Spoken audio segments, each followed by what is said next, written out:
What's going on, everybody? And welcome back to JohnnyKpicks. And guess what? We have a awesome show for the UFC 296 last card for the thing. And I am going. Hold on. One. For the thing? I got like a background. Hold on 1 second, guys. I'm messing up here. God damn it, Johnny. Here, Johnny? I'm out of here. Okay. I'm in. Sorry.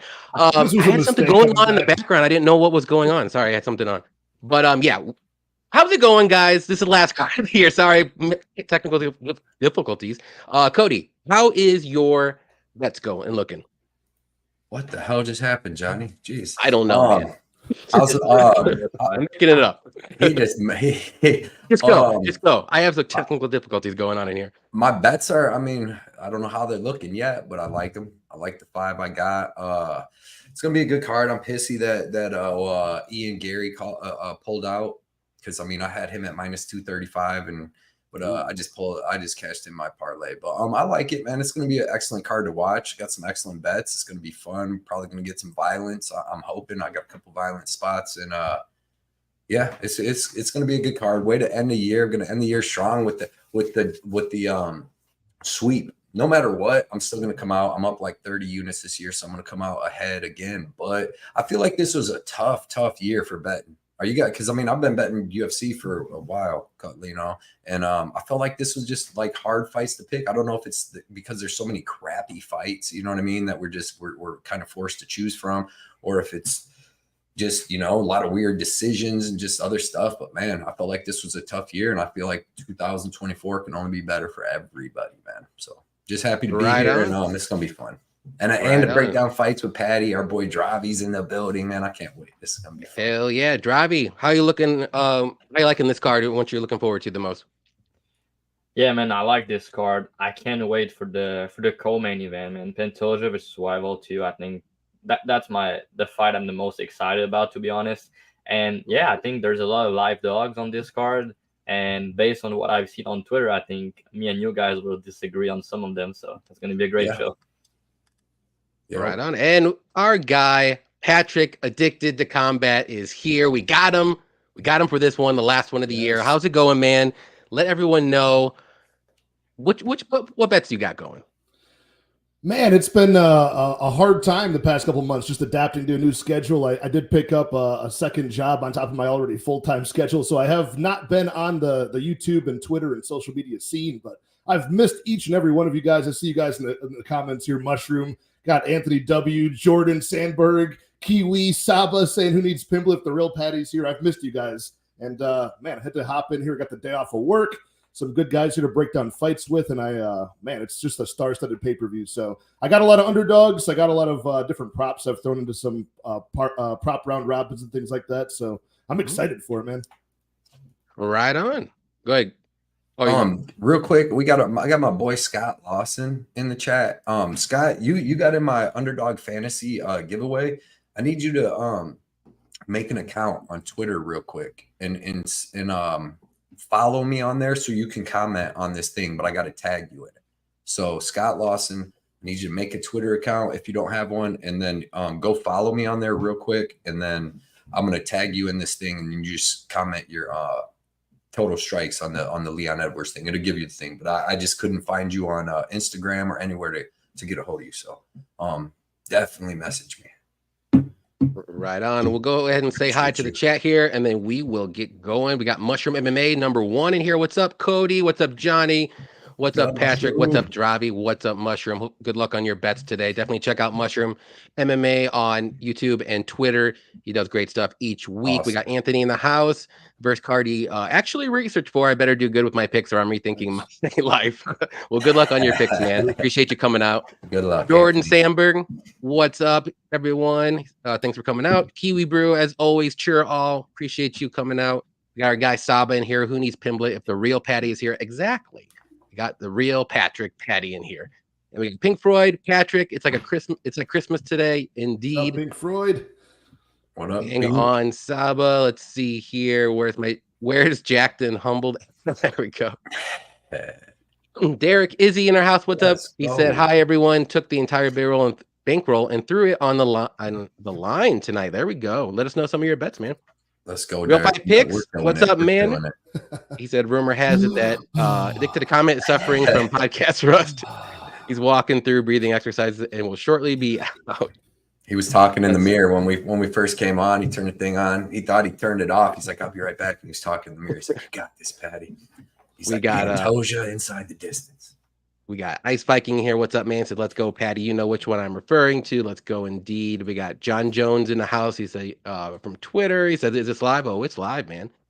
Snerius, what is up? He said, "What's up, gentlemen? Wishing everyone ends the year off with some solid W's." John Jones says, "I have some great picks ones." He gives me a lot of crap on Twitter. But hey, man, appreciate you coming out. Appreciate you coming out, man. Already, man. There we go. We got Trust the Process. What's up, man? Thanks for coming out too.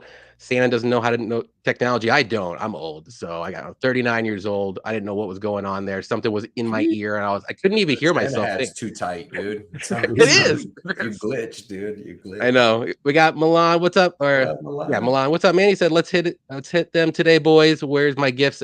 Pat Johnny. Well, they're coming. They're coming. Picks are good finally. All right. Let's see. Let's get it. Thanks for coming out. Scott, Alex, what's up, man? Appreciate you coming out too. We got Flavio in here. What's up, man? Excited for this card too. And MMA Maestro, we got him in the house. What's up, man? Appreciate you coming out. Definitely check him out on Twitter. He puts out all of his bets and research and all that good stuff on there. MMA Maestro on Twitter. We got Guernica in here too. Good for thanks for coming out too. I want Kobe to teach these Brits how to make England great again, but what he said was the lowest trash talk ever. They should have pulled him. Got in his head. Like yeah, got in his head though. Say shit like that. I know it. I'm not saying it was good, but he got in his head. Dead family, bro. But I don't know if that's a good. I mean, a good way to get in his head because I don't know. But you don't say shit. I don't think he went far enough. Oh shit! If you're not going far enough, you're not going that far at all. So, and I like Kobe as a fighter and stuff, but he might get that Bobby Green treatment tonight. You never know. Maybe. We got Fight Talk Only. What's up, man? Definitely check out Fight Talk Only on Twitter. He puts out community collabs each week for every card, and he is ready to go. Yo, Patrick, my man, what's up? Let's see. We got Dennis in the house. Haven't pulled the trigger on any bets yet. Need you guys to push me over the edge. We'll get you on some of these bets. We got Ben in here. What's up? I wish y'all.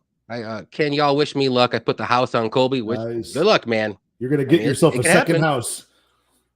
Got Ewans. What's up, man? He said, hey. And let's see, was anybody else I'm missing? We got Donnie in the house. Addicted is back for good, guys. I hope so. Tell me you are, Patty, and then you know what's going to happen. 2024, anything could happen. All right, we'll go to the first fight here. We got Shamil Gaziev versus Martin Buday. I will let Patrick, our guy, start this one off. Who do you like?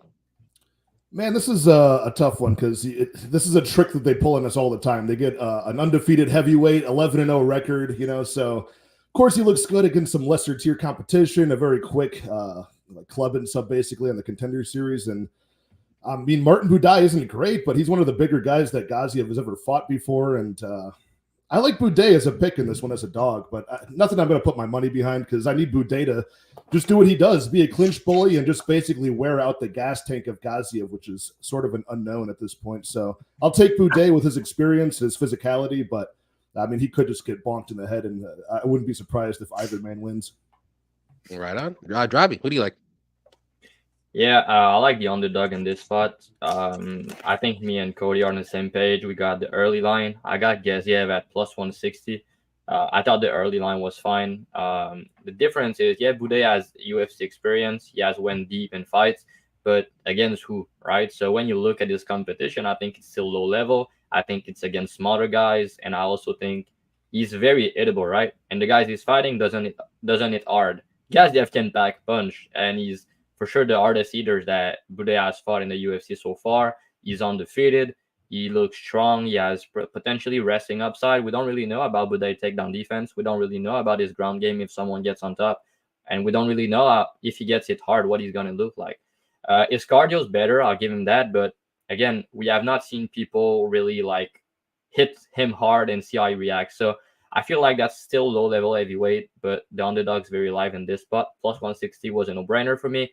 And yeah, his cardio is suspect, you know, but I'm willing to take the risk. I think he has more finishing upside. He hits harder. Maybe if the fight go late, it can be a little bit trouble, but yeah, I'm willing to go with the underdog and the undefeated prospect here.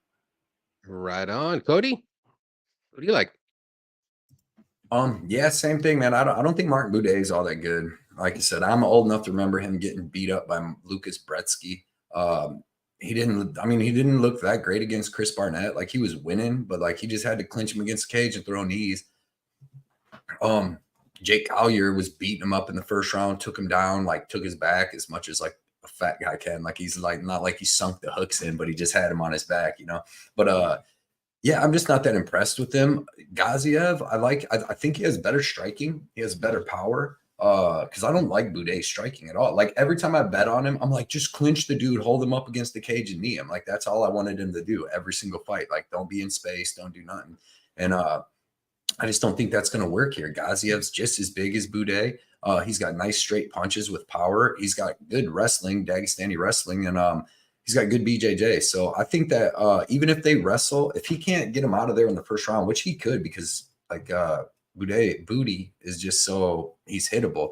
But I think even if they have a tough first round, they go and Shamil gets some takedowns, land some ground and pound and stuff, and they get up in the second round and Shamil's a little tired, Buday is going to be tired too. So he was tired after he fought Jake Collier. In the second round, they were both tired. And in the third round, Jake Collier did what Jake Collier does, man. He's completely gassed out. But give me Buday. I mean, give me Gaziev.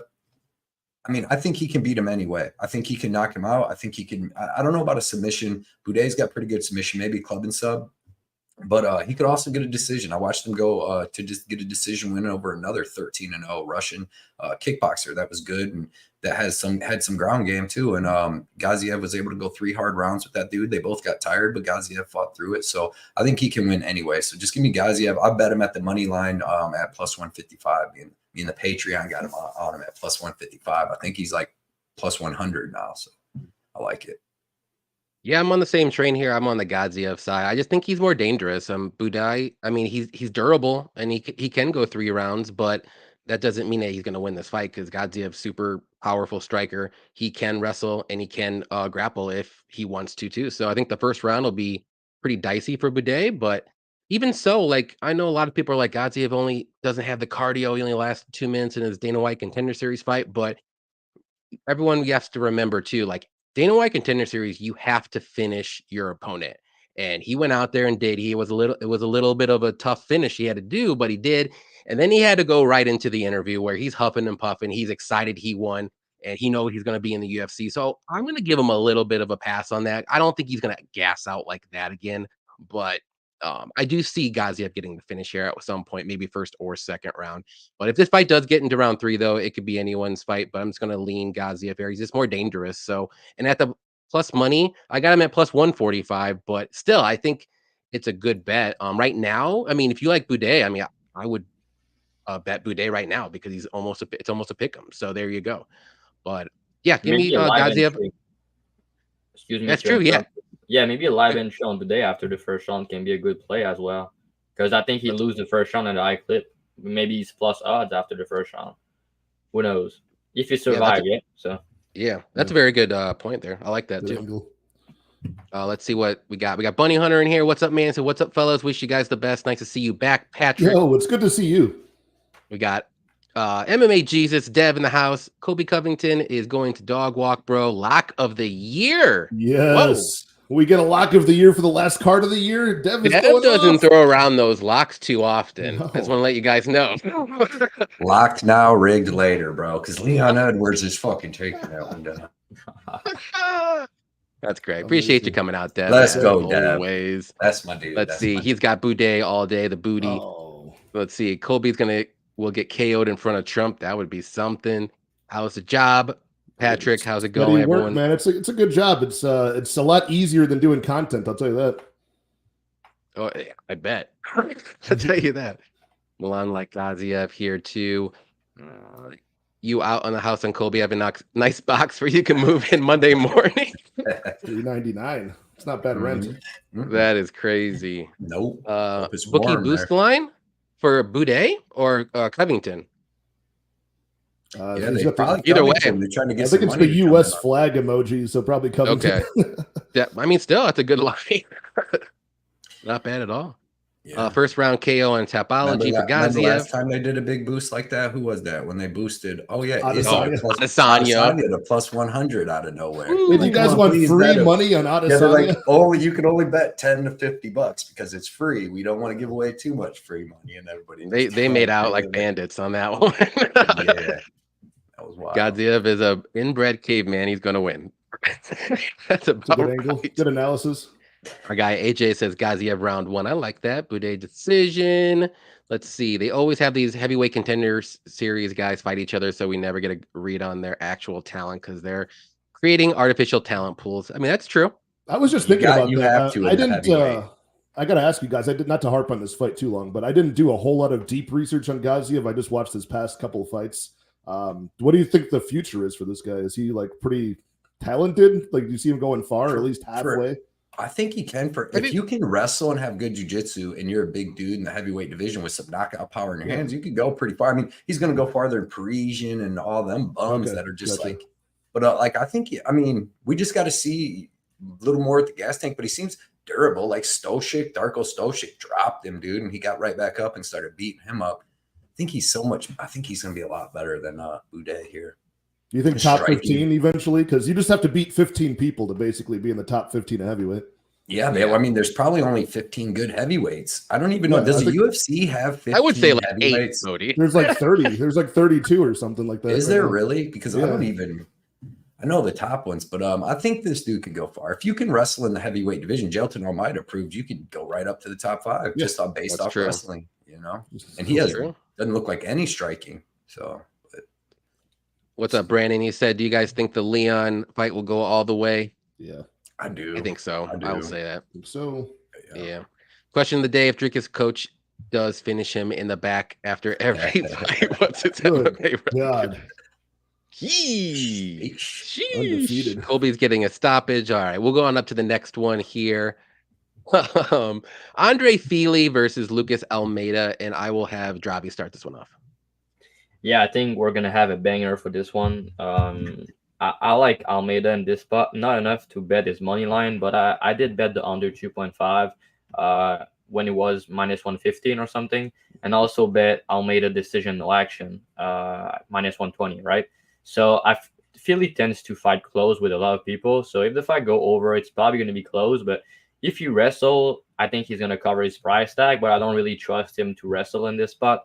So if he doesn't, they're going to stand and bang. And for one of the first, not the first time, but Philly used to be the bigger guy in the cage normally at featherweight, right? He's a big dude, but Almeida is bigger than him and he hit harder than him. And he's also more durable. So Philly, he's not like chinny, but his chin is not the best. And he tends to get cracked sometimes, you know? So I feel like at some point he's going to get cracked and he's going to get TKO in this spot. If you wrestle, maybe. I don't trust him to do so. He's not really a wrestler. He's well-rounded, but he prefers to strike and go out there and have some bangers. So if he does in this spot, I think he's going to get KO at some point. He's also not Pat Sabatini. He doesn't have the same level of grappling. So I like the dog in this spot, but I prefer to play violence personally. There we go. Patrick, what do you like? Man, Dravy just broke it down beautifully, man. That was amazing, honestly. He hit all the points that I wanted to hit on that one. Just as far as a pure pick, I am on the opposite side. I think Fely should win, but it's not something I want to put my money behind because I think he does have to wrestle the way that Dravy mentioned. So, I mean, Fely's got the experience. He's been in there with better guys, but it just takes one clean counter strike from Almeida to put him away, and I think that's a good possibility here. So I'll take Fely, but he's not a guy historically that's that reliable to put my money behind. So it's going to be Fely by decision as a pick, but staying off of this one. Right on. Blood Money Cody. Yeah, same thing as them guys said, man. It's a sketchy fight, super sketchy fight. Fely, even when he wins, fights super close. He could be 0-8, like I was saying before, in his last 8 fights. Like even his wins are split decision wins. And his losses are close too, but he's got good kickboxing. He's got decent wrestling and pretty good jiu-jitsu, and that's what I'm going to favor in this fight. Even though Almeida, I think, might have he'll have just as good, if not better, striking, because I feel like he's got more power in like each hand and each leg. but he's hittable, and Fely's pretty sneaky striker. He can throw kicks right behind his punches and stuff like that. That's what he did to Shaman Moraes. So I'm not super confident, but give me Andre Fely. I like the under. I like the under 2.5. I think it's like plus 120 or something like that, because I'm not too confident in either one of these fighters, but I do think a finish comes, man. I do think that both of them is going to be throwing heavy kicks, heavy punches, and at some point one's going to connect. It could be early, even like the Brito fight for one of them. So you've seen Trezano drop Almeida with that punch and then hit him with that knee up the middle, and then you've seen Fely drop people. You've seen Fely get dropped. So let me get the under 2.5 on this fight. Right on. Yeah, this is a little bit of a sketchy fight, but not enough for me not to bet, because I do think Fely is the better fighter. I'm going to be a little worried about his chin, obviously, because he can get cracked, but I think he has the clear wrestling advantage if he uses it, and I think he will. Striking will be close on the feet, so I think that's where the advantage will come. He can sneak in those takedowns if Almeida gets a little bit too aggressive on the feet, and maybe win the points that way, maybe take his back, because we've seen in the Sabatini fight, I know Sabatini's a way better wrestler and grappler than Fely, but I mean, he didn't look like he could. It looked like anybody could have done what Patrick or Pat Sabatini did. So give me Fely. I think he gets this one done by decision. He's not finishing anybody, so if I'm picking Fely, I just think he's going to win by decision. But Almeida is live for a KO or a finish here. That's the one little worry, but this is my first leg of the neck tattoo parlay of mine, so I gotta hold strong. And I'm gonna ride it out. So let's see what happens. Let's see. We got New York City Robert in the house. What's up, man? He said leaving for the in-laws trip to Utah. Hope I will be leaving with a smile on my face. Gaziev, Lipsky, Bryce, Patty, Thompson. All right. Good luck on your bets, and have a fun trip in Utah, man. Have a good Always trip, appreciate Robert. you coming out, man. Let's see. VDF says I got Buday, doesn't go the distance. Garbrandt and another Pantoja plus Pimblett. I like all of that. All of it looks good. I like it. Flavio says Almeida by KO or sub is plus 210. I like that too. Good bet. The under is minus 150 is a good. I like that too. Fely gets chinned. Definitely can happen. Definitely. Milan likes Fely. Almeida scorecards, no actions, plus money. That's a pretty good bet. I like that. He's got a 100% finish rate. Yep. Let's see. We got Jeff Pelton in the house with the dono. Always appreciate you, Jeff. Appreciate you coming out every live show, literally every live show. Johnny, Blood, Drav, Big Pat, Merry Christmas to everyone. May all your tickets hit. Definitely appreciate you. May everyone's tickets hit today, and we're going to win some money. Let's do it. Let's see. We got Lucas looked bad against Pat. Yes, he did. Very bad. But different kind of fighter with Fely. True. Different kind of fighter here, but he can still. There's a blueprint. It's right there. Pat is way better than Fely at controlling on the ground. Agreed. He's way more physical. Yeah, but there's a blueprint. It's right there. Well, I think Buday is about to be plus money soon. It's a pick and now bet online. Oh man, all that Russian money's coming in last second. Let's see. With going up to the next one here, it's going to be Tagir Ullbeckov versus Cody Duran. I'll go ahead and start this one off. I'm on the Cody Duran train. I do think this fight will be close, but Cody Durden's a junkyard dog. He's a good wrestler. He's a good grappler. His striking is pretty good too. And Ullbeckov is also a good wrestler with good striking. But the thing about it is I just don't think Tagir's takedown defense is going to hold up enough. And Cody Durden's more of a chain wrestler, and I do think he's going to get those takedowns. Now, can he control him? Different story. I don't know, but I think this is going to be a very close fight one way or another. But with the dog price at plus 140 or so, I had to take a shot here. Cody Durden's been looking good in his last few fights. Better submission defense, even though he does put himself in bad situations still, but he can. He has the resilience. He can get out of those now, as we saw in the Hadley fight. But yeah, Ullbeckov, I mean, he's live to win too, but I'm just going to go with the plus money because I do think this fight is a 50-50 fight. Dravy, who do you like?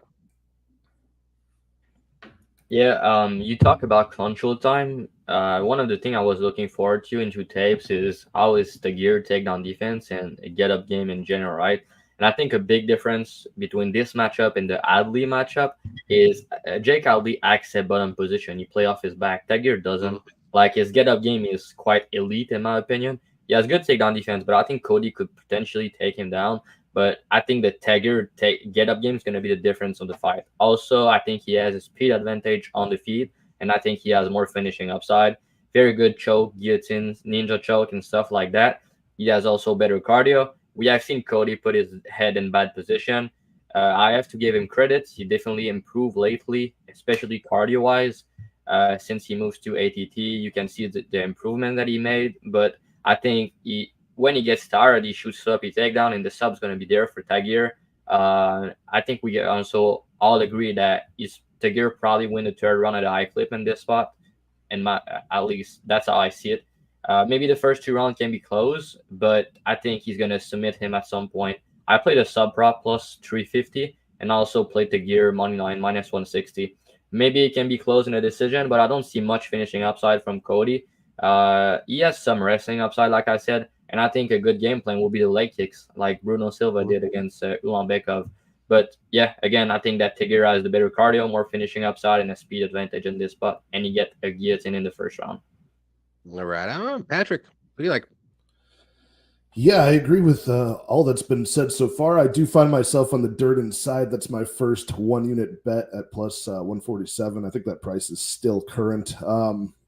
Yeah, man, it just Tagir. I've trusted Tagir a lot in the past, and he always just not only is he inconsistent with his fight schedule, but he's just inconsistent with his effort in the fight too. He finds himself in bad positions. He finds himself being on his back, inactive, playing jiu-jitsu, and he's a great wrestler, great grappler, and I could see a submission upside from him. But I think Cody's going to take a pretty close decision in this fight. So I think the money line should be about even. I'll take that plus money and just hope that Durden, keeps on improving too. So yeah, give me Durden here.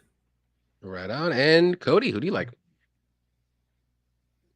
This is a super tough fight to call, to be honest. Like, I love Cody because he's a junkyard dog, good wrestling, pretty good cardio and all that stuff.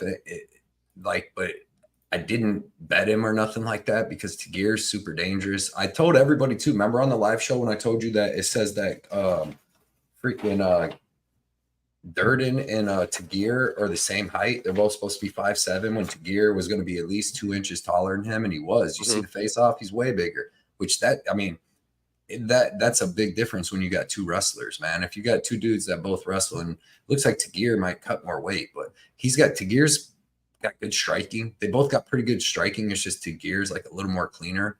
But it's like Patrick said with Tagir, man, he's inconsistent too. Like if the best Tagir comes out, he probably beats the best Cody. But I don't know, man. You watch that fight with like Tim Elliott, and you see that, he can get caught with punches. He's not like constantly going for the kill, but you watch the fight with Nate Maness, and you realize, man, this dude's dangerous, and he's fought some pretty tough competition with Alan Nascimento. Even Bruno Silva's tough. So this is a big step up, I think, for Cody Durden. I have no confidence in this fight. I'm gonna pick Cody Durden just because I love junkyard dogs, but people were like, why didn't you bet Cody Durden? Because I don't have any confidence in it. I just like that he's a junkyard dog and stuff, but I like Tagir is a badass fighter, dude. And Cody puts himself in a lot of bad positions with his neck and stuff. And Tagir, you see, he's just like Saeed in them, where they snatch up all them front chokes, guillotines, everything. So I'm going to take Cody Durden for a pick, but staying far away from this fight for overs, unders, anything, because so it's going to be a great fight. These dudes are going to be scrapping from the opening second. Mm-hmm. And the reason I did like Cody and made him my pick was because I've seen Tagir not kind of slow down a little bit, but kind of a little more than Cody. And Cody has more urgency to control the fight and take the fight over. So not confident, man. I get it. People, well, what's the line at these days? Did it go down for Cody yet? Or because there's a lot of people on him, but it never moved. You know what I mean? It never moved. So it was kind of like with Calvin Gastelum and Brady. Like everybody was on Gastelum, but that line never really moved too much. So we'll see. Yeah, we'll see. That's a tough one to call, though. It's going to be a great fight to watch for sure. It's minus 170, 142, and plus 142. So yes, that really didn't move the whole week. Yeah, all week. Like he was like plus 150 at the casino. Then I think he was plus 145. I haven't got to look lately. Yeah, that's true, right? Almost no line movement on this one. Right. Yeah.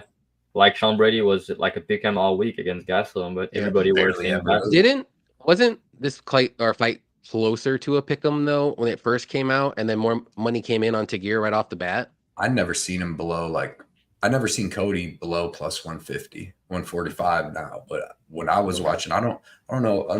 It might. It Yeah, opened it opened at minus 128 to gear. Yeah. It says on Bet So Online. yeah, that's pretty close. but he was minus 150 to minus 170 all week. Yeah. That's what I seen. I didn't even see it move at the casino until like yesterday. Yeah. Yeah, we're talking like a month ago. It was close to a pick 'em. Yep. Guys, seeing Garbrandt's history of glass jaw and the little defense and crazy attacks he uses lately, don't you find don't go the distance interesting on this fight? I do. I got Cody by decision plus 200. Like Brian Kelleher don't hit hard enough to put nobody to sleep. True. And It's got a guillotine. He's got one, but he's got one knockout in 6 years, and Cody Garbrandt's got one knockout loss in 4 years, 9 months, 6 days, and 36 minutes. Like, bro, he had it in for 5 years. So I had like 3 people like, it hasn't been 5 years, it's been fucking 3 months off. Like, Brody, you're one of the nicest people on YouTube. I just want to let you know. No, it's just like it's hard to take all the nonsense. You know what I mean? And then people get so, because I am nice to people, but then they get so shocked when I actually say something back. Like, what do you mean? They're like, no, bro, I wasn't trying to call you a liar. And it's no. Cody, you weren't meant for the keyboard warrior. Button. You weren't meant for the keyboard warrior era. No, that's why I don't even argue online. I don't argue online. Take it too far. Brandon's asking Dravy, what's your accent? Hey, I'm from Quebec, so je parle français normalement. That's why my English is a little bit different than these people. What do you mean, these people? Whoa, no, he's sounds like George's St. Pierre. That's why he always tells Johnny, "What's your favorite line?" GSP here. I'm not impressed with your performance, baby. Yeah, it's a good accent. It's I don't think the wrestling is going to be a surprise for Tagir. Yeah, I don't think so either, but I think it's going to happen. If he can take his back, Cody's going to have to take his back, man, because I don't think he just gets 12 takedowns on Tagir. You know what I mean? He's going to have to take him down, take his back. Yeah, Dravy, that was a good breakdown too. You said bet the draw. I got Ghost to split. Crazy. I got Ghost to split in part of our round robin. For best bets, I put this fight goes to split decision because it's going to be back and forth unless he gets guillotined. That's what really 100% kept me off of Cody Durden on this one. You know what I mean? Tagir's got a good submission game. And when Cody starts slowing down, he leaves his neck out there. Wasn't 5 years. AJ said it. Wasn't 5 years. Yeah. 4 years, 9 months, 2 weeks, 3 days, 7 hours, 46 seconds. Hey, see you later, Anthony W. I see he headed out. Oh, here we go. Later, Anthony. Hey, I appreciate you coming out, Anthony. Happy as holidays. Always. Good luck. Happy holidays. All year, dude. Always comes out each live show. Next fight we got here is Casey O'Neill versus Ariane Lipsky. Cody, start this one off for us. Yeah. I think Casey O'Neill gives Ariane Lipsky a case of the beats today. I think she finishes her in the second or third round. Ground and pound, not even submission. Lipsky likes to get beat, likes to get finished by ground and pound. And Casey O'Neill, if you go past her last fight, like her last win over Roxanne, besides that, she had like 4 or 5 finishes in a row, ground and pound finishes.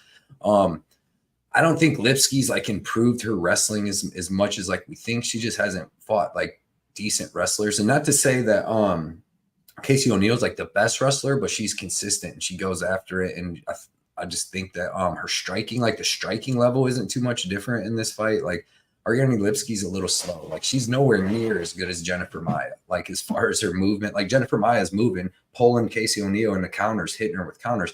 Like Lipsky likes to come forward herself. You know what I mean? She's not moving around, bouncing, like making you miss or hitting you with counters. And so I think O'Neill's going to do okay in the striking, but I do think she's going to get her down, dude. Lipsky is not her ground game's terrible. Like when she gets on the ground, she's getting finished by Antonina Shevchenko. She's getting finished by Montana De La Rosa. These are girls that I think Casey O'Neill could be. Like I said, Casey O'Neill's a finisher. Lipsky likes to get finished when she loses. So give me O'Neill. I think she gets her down. I think she wears on her. Just like if you watch O'Neill versus Shevchenko in the first round, O'Neill actually got reversed on a takedown. Shevchenko got a little ground pound. They got back up, kept going at it. But by the second round, Casey O'Neill still coming like a Terminator, and Shevchenko starts slowing down. Now O'Neill gets on top and just pounds her out. And I think that's, if she gets Lipsky down, she's going to pound her out. She's so aggressive on the ground, going for submissions and ground and pound. So give me O'Neill. Second or third round finish. I don't know. I know you can bet it like that. I like the under, but I like O'Neill inside the distance plus 200, but I really think she gets it done in that second or third round. So it's got to be like plus 500 or 600. So that's one of my favorite bets on this card. Yeah, just the KO for Casey O'Neill is plus 500. There you go. I love that. She's That's gonna no KO rounds, this like girl. any round. So Yeah, but I like the second or third, so that might take it up to like 800. I really do like this. It's plus 700 for round 2 and plus 950 for round 3 on Bet Online. What's the one where you can do 2 or 3 though? Like it's on FanDuel. Yeah, because that's the one I like. That's one of my I like that bet. Probably around plus 250, plus 400, probably something like that. Okay. To pick the 2-3, even though they just straight KOs plus 500. If you pick the specific rounds, it should be more, right? Yeah, I could look it up here real quick. But I like that bet a lot. I really do think Casey O'Neill gets back on track here. I think Jennifer Maia is like a top 5 girl, and then What's Her Nuts is fucking, top 20. Old What's Her Nuts. Oh, What's Her Nuts. Patrick, go ahead. I just wanted to make sure Cody. That's all I got to say about that. Well, I'll go the opposite way. I got a 1-unit bet on Lipsky here over O'Neill, but I don't disagree. You can make a case for a lot of this stuff. Like, obviously, I haven't forgotten that Lipsky, when she gets taken down, she can just kind of fold. But I'm going to bank on the fact that I think she is kind of making some improvements here. And Casey O'Neill has not really fought the best level of competition. She came back after that knee surgery, got outstruck by Jennifer Maia, wasn't able to really implement her game plan here. So as long as it's on the feet, I think Lipsky clearly wins the fight. And if it goes to the ground, I think Casey O'Neill clearly wins the fight. So pretty binary fight. Give me the plus money here. And when we get to the second women's fight, it'll be kind of clear why I'm taking the dog on this one. Ooh, okay. Dravy, who do you like? Yeah, I think Lipsky is gonna beat her up bad on the feet, to be honest. I think that some fighters, when they move camp and they make improvements like that, we need to capitalize on the market.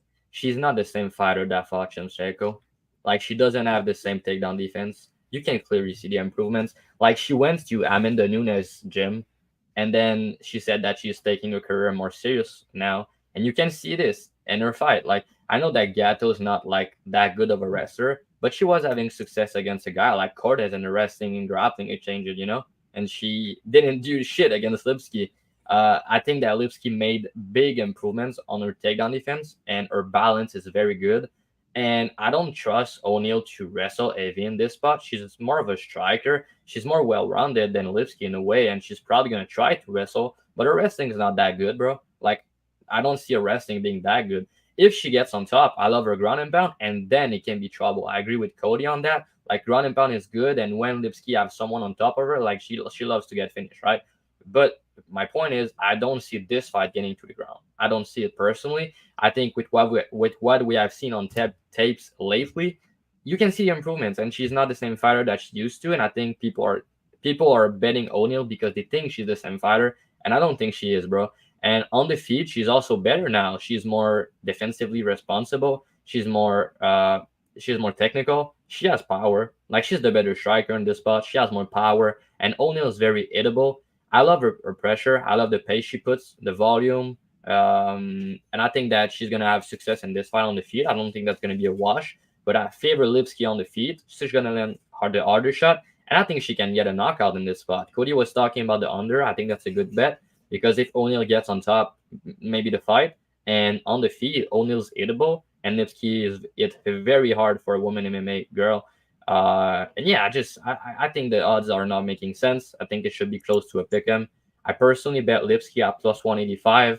I think even at plus 170, the line now, I think she's the side for sure. Under's good. Yeah, Lipsky for the win. Right on. So I think this fight's close, and you can make a debate for either side. Like, all you guys said, like you can debate what you said, and it's true. But I'm just going to ever so slightly lean the Casey O'Neill side here, because I do like her volume on the feet. I do think she's a little bit more durable, and she's tough. She likes to push forward more so. And I think if Lipsky's not the one that's pushing forward, it may not look good to the judges. I think it's going to be something like that, like this close in this fight. I can see Casey O'Neill maybe getting ground and pound knockout too. I just don't know if she's going to shoot for takedowns. So we haven't seen her really do it too often in her last couple fights, especially after her knee surgery. She only tried like maybe once or twice in those fights, like nothing crazy. And she didn't get the takedowns either. So on the feet, I think both girls are hittable. I think they both don't have great striking defense either. We've seen Lipsky get cracked a couple times because she does not move her head, and neither does O'Neal. But like I said, I just think O'Neal's just a little bit tougher. I think she can take some of those shots a little bit more, and I think she can dish out more, which may look a little bit better to the judges. So I'm going to say O'Neal wins by decision. Wouldn't be shocked whatsoever if there is a finish either. So like I said, I'm staying away from this fight from betting because there's too many red flags and there's too many outcomes that I can see happening. So I'm just staying away. But the Casey O'Neal rounds 2 or 3 knockout on FanDuel is plus 1,000. If you're wondering, I think that's a pretty solid bet if you want to take a shot on it. I'm telling you, I like it. Feeling it. We got Johnny Newquist in the house with the $10 donation. We always appreciate you, Johnny Newquist. Definitely check out John Newquist on Twitter, where he puts out his bets, all of his good stuff on there too. Who gets knocked out this event? I'll Cody start that one. Who gets knocked out? You want to say Lipsky? Johnny K, if he keeps interrupting me when I'm doing my breakdowns. That's all I got for you, Johnny Newquist. Are you done? Let's see. Ferguson. I'm gonna say Patty. KO. Patty gets a knockout. KO. Just got to flip through his notes for this one. Fucking all of them. Did you do any research for this card, Cody? Probably somebody in that. No, okay. Bryce Mitchell. How about that one? He could get knocked out this fight. He could. What do you think, Patty? Tony Ferguson getting slumped by Patty Pimblett. I agree. Dravy? Patty. I think Wonderboy's getting KO. And also, shout out to John in chat. He's always retweeting our stuff. He's always supporting. He's the best. Very cool dude, man. So thanks for the donation. And I appreciate it. Yeah. Another thing, too, I heard was that Lipsky wasn't training with Amanda Nunes and them for this camp. She was in Brazil for this one, which I thought she did better with Amanda Nunes and them. But, yeah, I guess she's back in Brazil for this one. I saw that on Instagram as well. But the improvements are there, you know? So maybe she's focusing on the striking now. Yeah. Jake said the hottest fight of the year right here. I mean, it could be up there. I need Lipsky, Lipsky, Polyana, Vienna. That's what I'll be watching. Gaziev, Baby Shark, and couple hot pieces of ass on the first fight. I like them heavyweights, man. Been a lot of hair and shit flapping around. John said O'Neal needs to grapple and not strike. I think she can hold her own with the striking. If she does grapple, though, I think she can have better success. Yeah. But we'll see if she can get the takedown. That's the thing. Yeah. I think both girls' striking is very close, to be honest. It's you can make a debate who you like better, but I think it's that. I like close. Casey's cardio too. Yeah, and she throws tons of volume. That's why I just ever so slightly leaned that way. Yep, there we go. Fight Talk said it. 1,000. That's pretty good. That's Money Mayweather right there. That's Money Mayweather. O'Neal says Milan says O'Neal. Still can't believe they didn't re-sign Jennifer Maya. That's pretty crazy. I thought she was pretty solid. No, she's going to go to the PFL and win. Did I forget about this? Oh, she'll destroy in the PFL. And I thought she won that fight against Arugio too. So, yeah. Derek's bringing up a good point. Yeah. Her husband, her beloved better half. Yuan said she will wrestle. Then you get your O'Neal money going. Put that bet in there. To find out at -200 if she's gonna wrestle? That's the thing. If it was like closer to a pick'em, I would maybe lay a little bit down, but I just don't trust it enough. But if she does wrestle, she's finishing Lipsky if it works. So you might as well just take the inside. Yeah, I think if she wrestle, it won't work. So yeah. But if she does, and it does. Night Lipsky. I've seen Lipsky get pounded out on the ground too many times to think she's D1 Lipsky now. How did Lipsky look in the scales? Because I know she has struggled in the past. She looked excellent. She looked good. She looked real good. You know, I don't know if she made weight, but she fucking looked good. We got Vegas Mikey in the house. What's up, Mike? He said, "Donde hasta Santa Claus? Woo! Let's fucking go, Cody." There we Let's go, Mikey. Chef Mikey in the building. Merry Christmas to Mikey and the fam. Johnny knows his women's MMA. I'm thinking you said Johnny Newquist knows his women's MMA because I not very well in women's MMA. Not too good at all. It's been a year since she had the knee injury. Yeah, didn't she get re-injured too? And then she had to pull out one of those fights or something. Yeah, and I think that's kind of why she looked like crap against Maya, because it was, she had a little bit of ring rust, because like she looks good in her fights before that. I know she had that tough fight with Roxanne Modafferi, but Roxanne Modafferi beat a lot of up and coming prospect girls, like Macy Barber and different girls that couldn't pass the gate. Amazing picture. I'm with you, Latrell. Latrell, this is a great name, great picture, so I had to bring it up. Women's MMA makes no sense. Almost every fight is dog or pass. Yeah. True. Love it. I'm taking that strategy. I don't usually take that strategy all the time, but this week I am. I got my lot. I got that's why I don't have no bets on this fight or nothing. I'm just talking shit out here because I'm staying away from women's MMA for a while, man. She did have a little bit better head movement against Gatto, but Gatto's not a striker though. That's the problem. But or a good wrestler, or you know what I mean? True that. Like I think Casey O'Neill beat up Gatto too. What's up, Shady? We got Shady in the house. My damn screen. Patty, you bad mother effer. Good to see you, brother. Appreciate you, Shady. Why'd you censor his comment? What are you going to lose your sponsors? You said bad mother effer. Say it. Yeah. Say it, man. Fuck. You see what it says right there, Johnny? I get it. Like, motherfucker, Johnny. That's what the fuck that says, man. Shady in the house. Patty, you bad mofo. You. What are we on The View? Bad motherfucker. There we go. All right, there. Jeez. Leon getting KO'd, yeah. Vengeance. If Leon gets KO'd, I'd be shocked. I'll be honest. I would be shocked, yeah. But it's always option. Shaved cat winning. Obliteration. I agree. I think he does. Norma Dumont. There you go, Cody. Let's go. FanDuel boost is Leon and Patty to win. Yeah, Kobe's pretty much a lock now. That's what they boosted was the Leon Patty, huh? Yeah. Wow. That's crazy. That's a nice little parlay in my opinion. You see, Leon's a lot bigger than Kobe, dude. I don't think Kobe's just going to be able to just fucking lean on and take Leon down like he does like RDA and Robbie Lawler and fucking, who is the last? Oh, Masvidal. All them dudes. True. Next one we got here is going to be Cody Garbrandt versus Brian Kelleher. Patty, start this one off. Yeah, I mean, look, I had renewed faith in Cody Garbrandt last time when he fought Trevin Jones. You know, I don't think he's totally done just yet, and I think skill for skill, he's so much better than Brian Kelleher. So I got to take Cody to win. I think he does win by decision.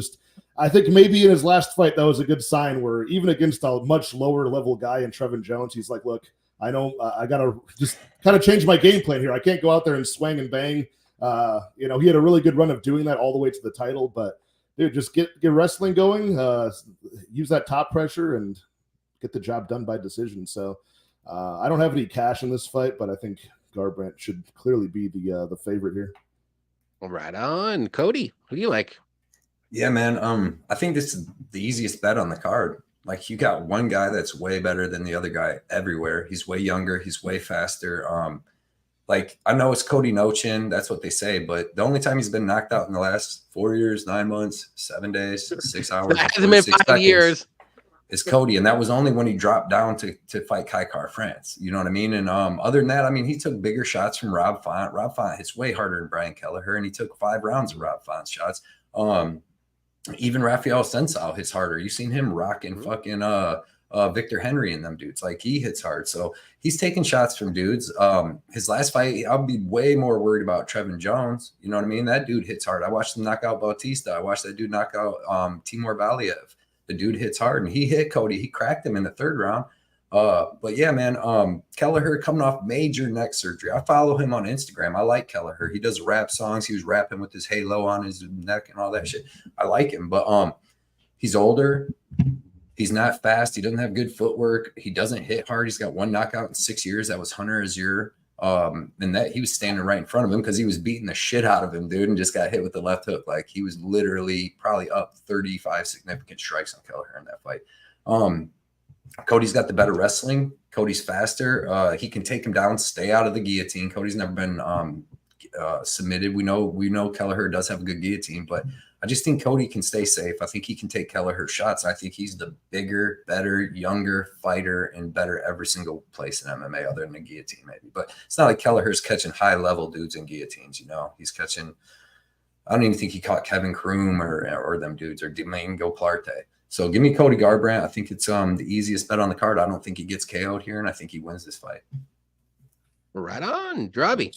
And I like him by decision plus 200. Yeah, it's a fight I don't have a strong read on, especially with Kelleher layoff surgery. I think that's like he's getting older, and all these type of stuff make me a little bit worried for him in this spot. And on the other hand, I'm worried about Cody Chin at minus 180 or something. So yeah, I think his durability is not as good anymore. Clearly, he switched his style. He has a lot of wrestler in his training camp now. So he's probably going to go out there and try to wrestle.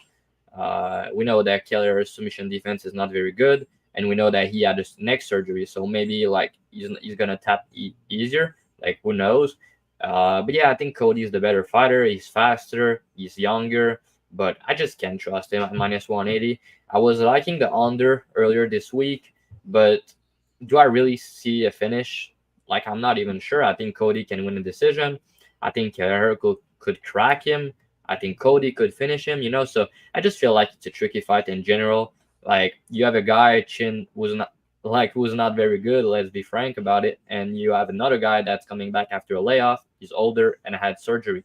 So I'm going to pick Cody to win. But I feel like the dog is live in this spot. I've seen a lot of Kelleher love this week. I kind of understand, but at the same time, it's just not a fight I want to invest my money on personally myself. So, yeah. Okay, Patrick. I went first. Oh, you did. How about that? I think it's my turn now, right? Yeah, I'm gonna go with Cody Garbrandt as well here. I just think, like everyone said here, I think he's just a better overall fighter. And Kelleher's coming back from that neck injury, which is a little bit more concerning to me than Cody's chin, because Brian Kelleher is not really like known to be a one punch knockout guy. Like, he's more so like a grinder. He's gonna try to get that guillotine, and that's really the only danger. But can he crack him? I mean, yeah, there's always a possibility, but I just think Cody's just going to be too good and better on the feet, better movement. He can use the wrestling, take down Brian too. So he's my second leg of the neck tattoo parlay. Nice. So it's going to hit. It's going to hit, guys. So I'm pretty confident. Put it up. Neck tattoo parlay. Fely, Garbrandt. Do it right now. Get good odds. Cody, you went on this one, right? I just want to make sure, because me? Yeah. Cut him off. Yeah, man. I went. Did you go? Cody Garbrandt. All right, cool. I want to make sure. He fights safer these days. He doesn't do all that crazy stuff no more. I like it. Right on. We got Thomas Evans looking jacked in his picture. What is up, Thomas? I'll be up past 4 a.m. watching this card. Let's go, Cody. Let's do it. Let's go, Thomas. Pipes on this guy. Me since day one. Give Patrick some competition. He goes against my bets too, man. He get him and Dev and them. They'll call me out on it. So I like it. That's my dude since the beginning. Got to back Casey with her being Scottish. There you go. Patrick is jacked. There you go. Yeah. We got Any Action Effie in the house. We in this ho. Effie, definitely check out Any Action Effie on Any Action Sportscast on YouTube, Instagram, all that good stuff, Twitter, and he puts out his breakdowns each week too. So he does great bets. So check him out. He does good hockey bets. He's all about hockey. He does great bets for that. I don't like this. Did this really happen? This really happened, Kiwi? Yeah, that did happen. It did. I seen it. Fucking mush. Shout out to Kiwi though. Kiwi's gonna help us with the next Australian card that comes through. Kiwi's gonna break it down. Hell yeah. 250K to win $1 million. That was his bet. That's like $250. That's $250 for him. maybe 25. Maybe 25. Did he back Masvidal something crazy when he fought Colby? Yeah, he did. He backed him when he fought Usman. When Usman knocked him out cold, he backed him like $1 million or something crazy shit. Making my Tony Colby parlay right now. Good luck on that one, man. The opposite of the one. That'll pay good. Let's see. The champ has arrived. Oh, look at that. Saba updated the picture. The champ has arrived. Hasbullah with Cody's face on it. With the champ, baby. I'm supposed to be winning the best bet show right now on Brady's channel. I'm gonna win it. You gotta send me that. I need to frame that. That's amazing. That is pretty good. Cody got this. AJ said by sub. I mean, I don't think he's got a sub. Cody's never got a sub before, right? No, but there's a spot to do it. It's this one. I really do like that, actually. Oh yeah. Fight and buy sub is also interesting. Yeah. If Cody got a rear naked choke, Brian's gonna have to tap fast. That's true. Just had that surgery like 6 months ago. Like, I don't know, like in May. So I don't know how like you're recovered enough to be back to a full training camp, back to 100%, like, or you're just getting your last paycheck. I think they fused it together. So yeah. That's like bad, right? Maybe he won't get knocked out. His neck can't even like pivot. He can't even get knocked out. I don't know, man. I just think there's more red flags on the Brian side personally. That's why I like Cody here. Yeah. Always the better fighter. Kelleher, let's see. I always want to have the better fighter. Neck tattoos make your neck weak. Blue betcha pants for me, too volatile. There we go. Not me. I'm all about it. Cucumber in the house. What's up? Cucumber, what up, Don? What's up? Patrick, been missing you, little brother. There you go. Definitely appreciate you coming up. Cucumber, Merry Christmas, Happy Holidays, all that stuff. That's a great guy. You got drunken boxing neck tat parlay, of course, man. It's good. Trust me. It's gonna hit. Payman, my boy. Payman. So glad to see Patrick. Of course, we had to get him on. Of course. Yes, sir. I like that. Profile picture. That's true. That's true. My pastor is always talking really dirty to me. I don't know why. Filthy. There you go. Saba knows. Follow FE for great NHL, NFL tips and all tips for sure. Yeah.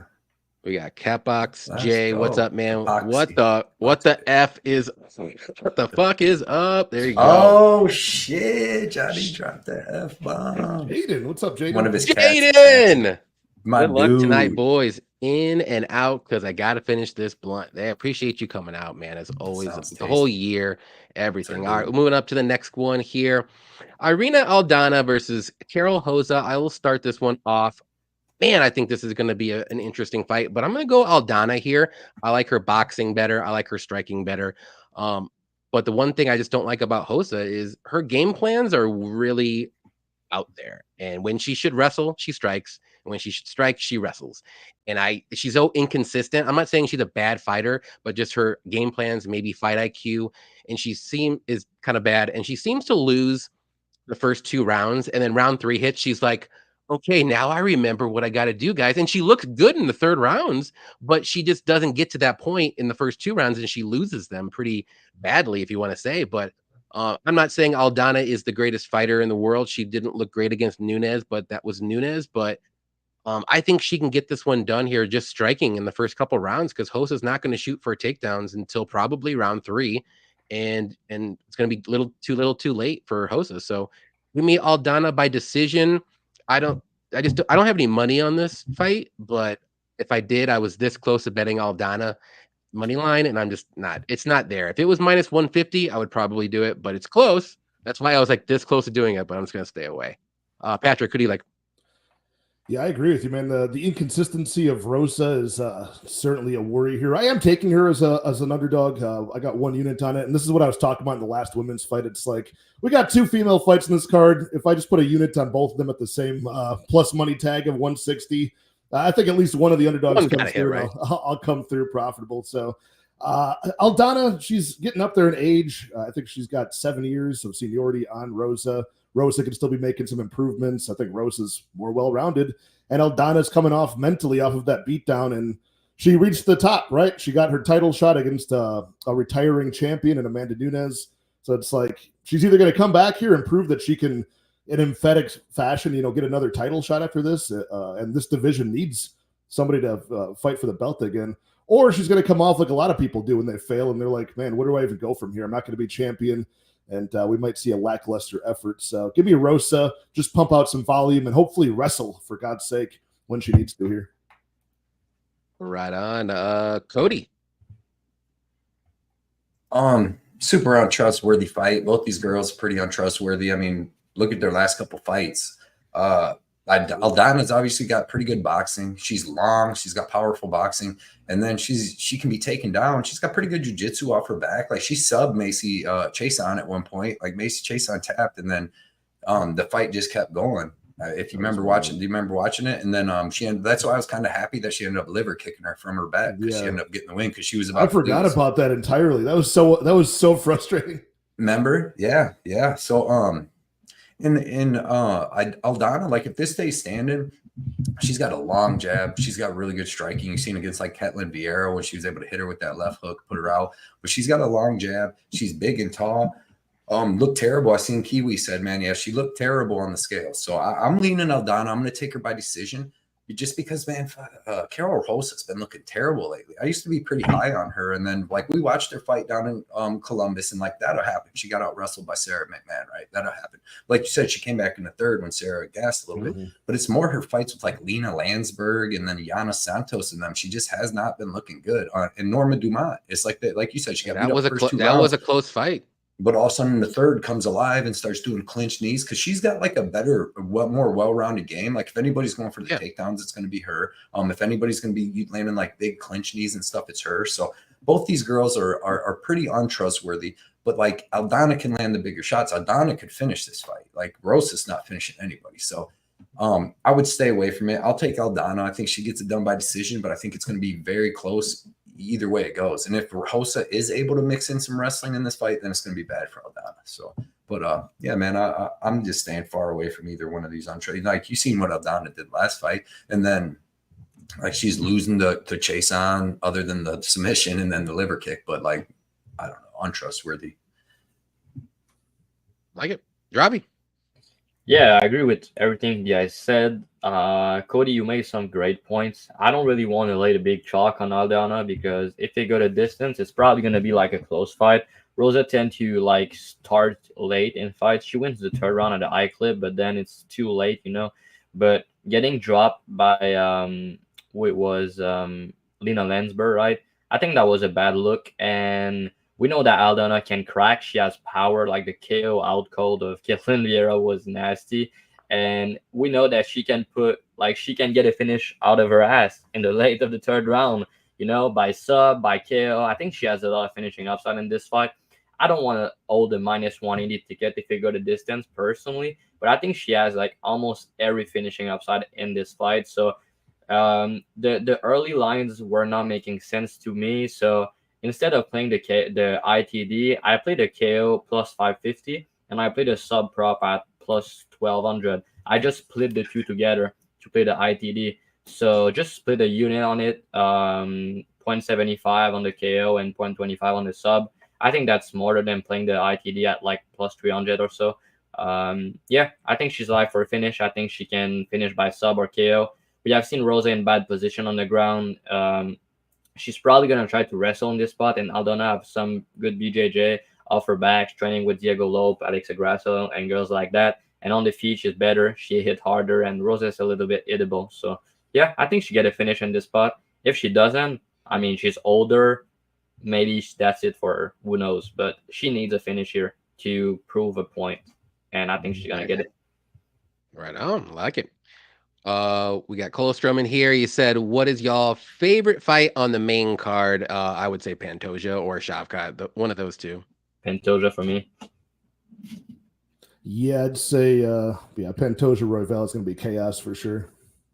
Right on. Cody, who did you say? Because you were muted.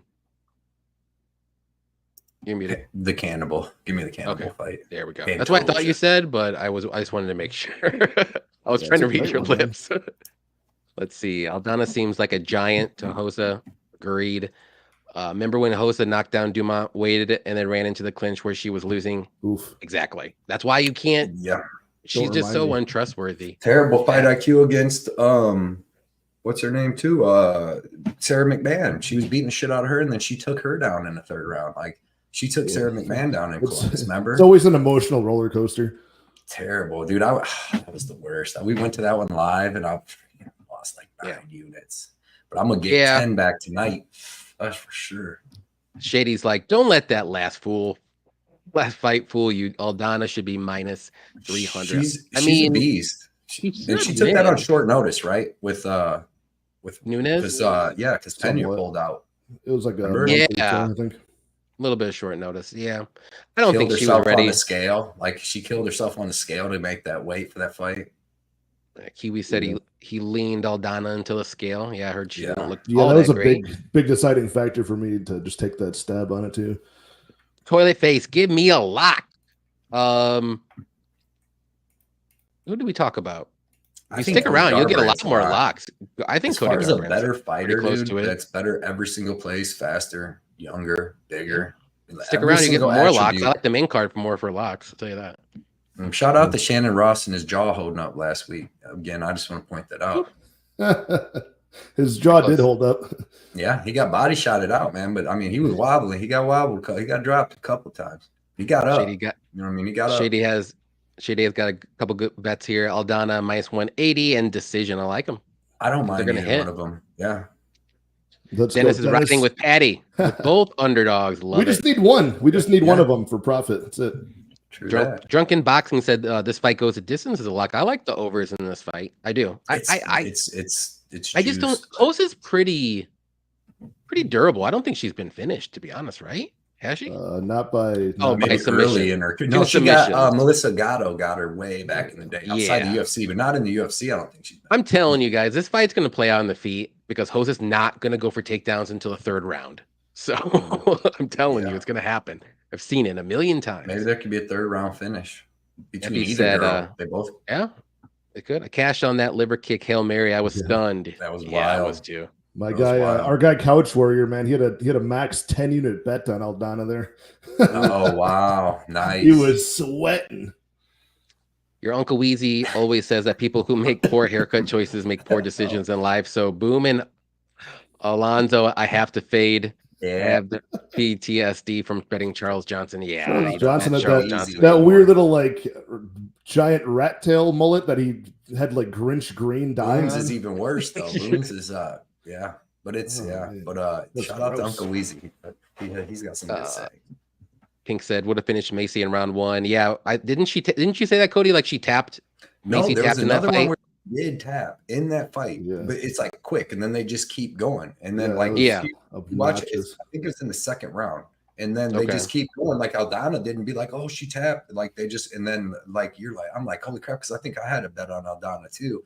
I'm pissed, and then liver kick her around the world. Yep, I like fight goes the distance as well in this one. The hotel suite in Vegas was going wild with that Aldana money line. Crazy inside the distance, I bet for sure. Yeah. Rosa has 3 round 3 finishes, and Aldana was finished in the third before. Simple wiki capping. Hosa round 3. I mean, it's worth a shot. That's when she does her best work. But Aldana's got some round 3 finishes too. Yeah. So maybe that you just call round 3. Fight ends in round 3. Yep. Weigh-ins made me hedge a little on Hosa spread and split decision. Yeah, that Hosa, I like that. She's going to win at least one round. We got 138 MMA Tyler in the house. Said, damn it, Patrick. I have missed the fuck. Hell yeah. We had to get Patty. We had to woo him, man. We had to woo him to get him on this last show of the year, man. It took us months sending him flowers. I got him a bottle of Blanton's. I got him. And he's like, all right, I'm in. Yeah, pre-workout and Blanton's, baby. He goes, yeah. The main card's gonna be awesome, dude. I love the main card here too. Yeah. Bloom Dog says, thanks for all the work, gents. Good to see Patrick. Good luck and happy holidays. Can't stick around. Peace. Appreciate you coming out, Bloom Dog. Good to see you, Bloom Dog. Happy holidays. Love you. Happy holidays, man. Aldana is lock of the night, unless Mandy stole her soul, so she ain't. Stole her soul. Soul, okay. It's a possibility because that was a bad fight. Both these guys had some poopers lately, man. Some stinkers. So yeah. Aldana will shadow box to a decision. She can win the first 2 rounds. Reach. She's got that reach, man. She's got really good boxing. Yep. It says she's 4 inches taller, but I don't think she looked 4 inches taller at face-off. No. Shannon Ross is forever the GOAT. He's coming back, man. What's up, Maestro? You know he's coming. I mean, everybody, remember though, what was my best bet? I was telling everybody on the show last week. Over 1.5. You sweated with me. We lost a couple years of our life, but we won that bet. You know what I mean? We won that bet.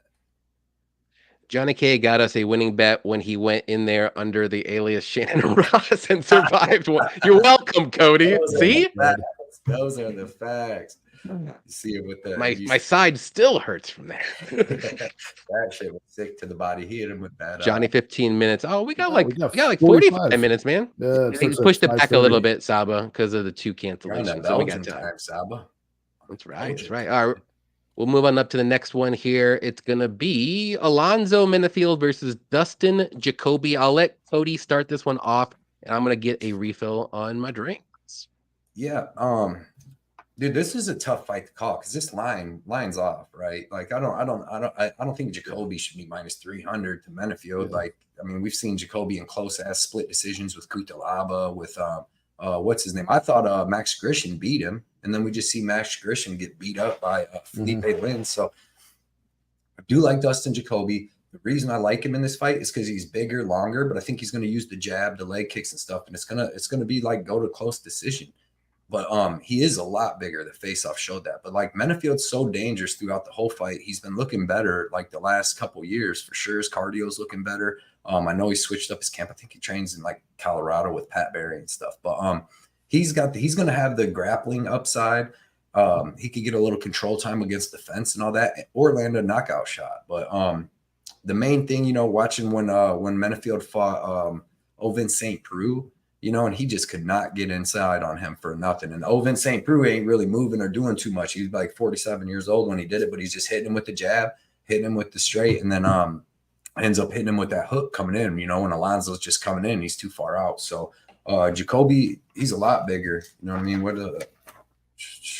So he's 3 inches taller. They says they got the same reach because Menifield does have long arms, but Jacoby uses that distance well. He's got long ass legs, man. He's constantly front kicking you, keeping you away, hitting you with them power leg kicks. But even watching his fight with Khalil Roundtree, you know, it was close. Obviously, Jacoby won that fight. That killed my 10-week winning streak. I still ain't recovered from that one yet.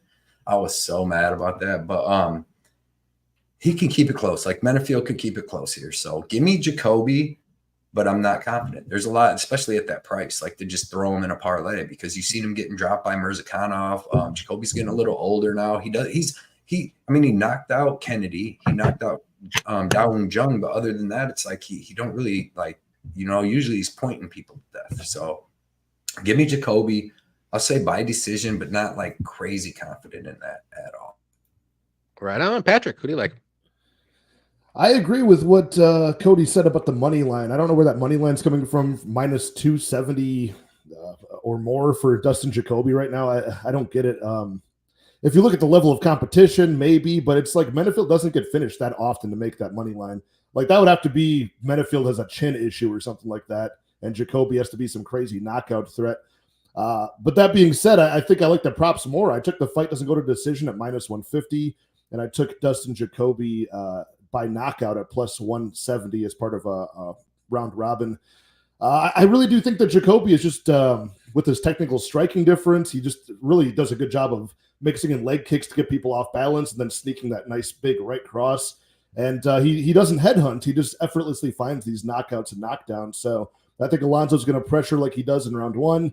I think that Jacoby can just, with cleaner technical striking, find the shots to the chin and put him away at some point in the fight. So if not, I have the fight doesn't go because I think Menifield is just an under 1.5 round killer. So he could get the knockout early, but I think Jacoby can get it at any point in this fight.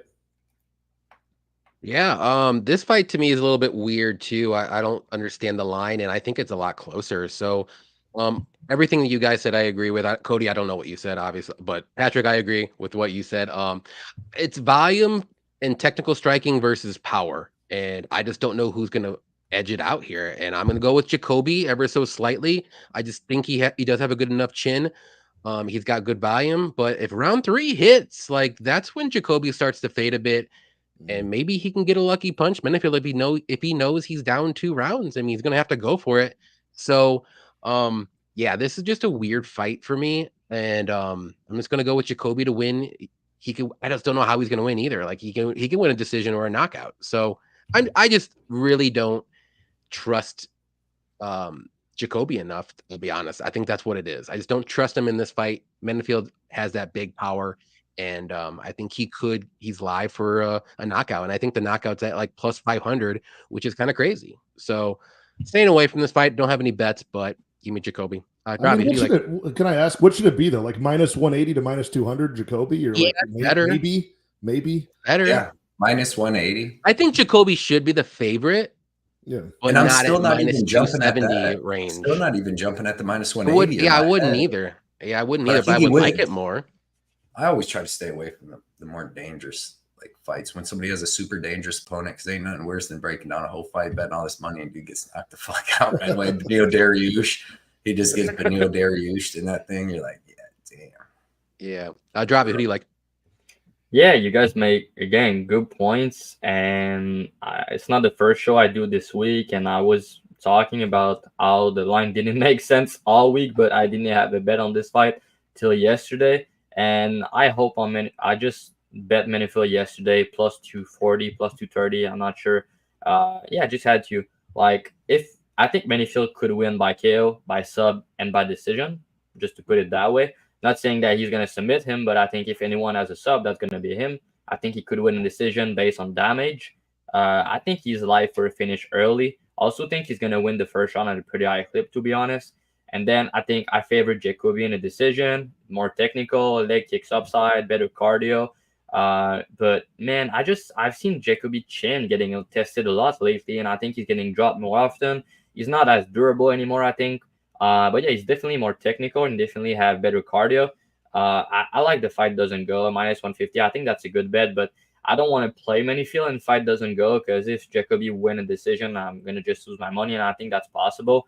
But yeah, Menifield plus 230, plus 240. I don't think it makes sense. He's the harder hitter. He couldn't win. Like I said, he has more paths to victory at the end of the day. And yeah, just the line is wide. That's light heavyweight, more volatility.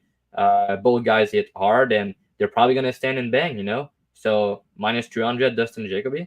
No thanks. Exactly. We got SK in here saying Alonzo plus 3.5 spread. What do you guys think about that one? What's the I'm number? like iffy on that one. I don't know. I don't know what the number. Let me see. It's plus 110. Plus 110.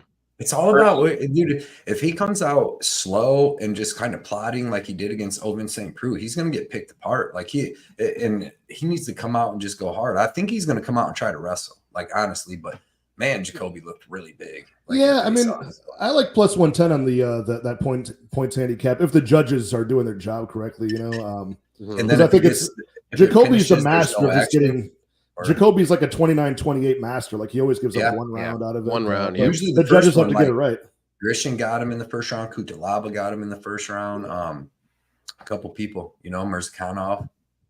Yeah, so if Menifield win the first round at a pretty high clip, do you want to be on the minus 300 or you want to be on the plus 230? You know, so yeah. Yeah, I wouldn't be on minus 300 at all. Like minus 300, man, you should be completely dominating. So that was a crazy haircut. His haircut's wild. I want to see Patty in that one.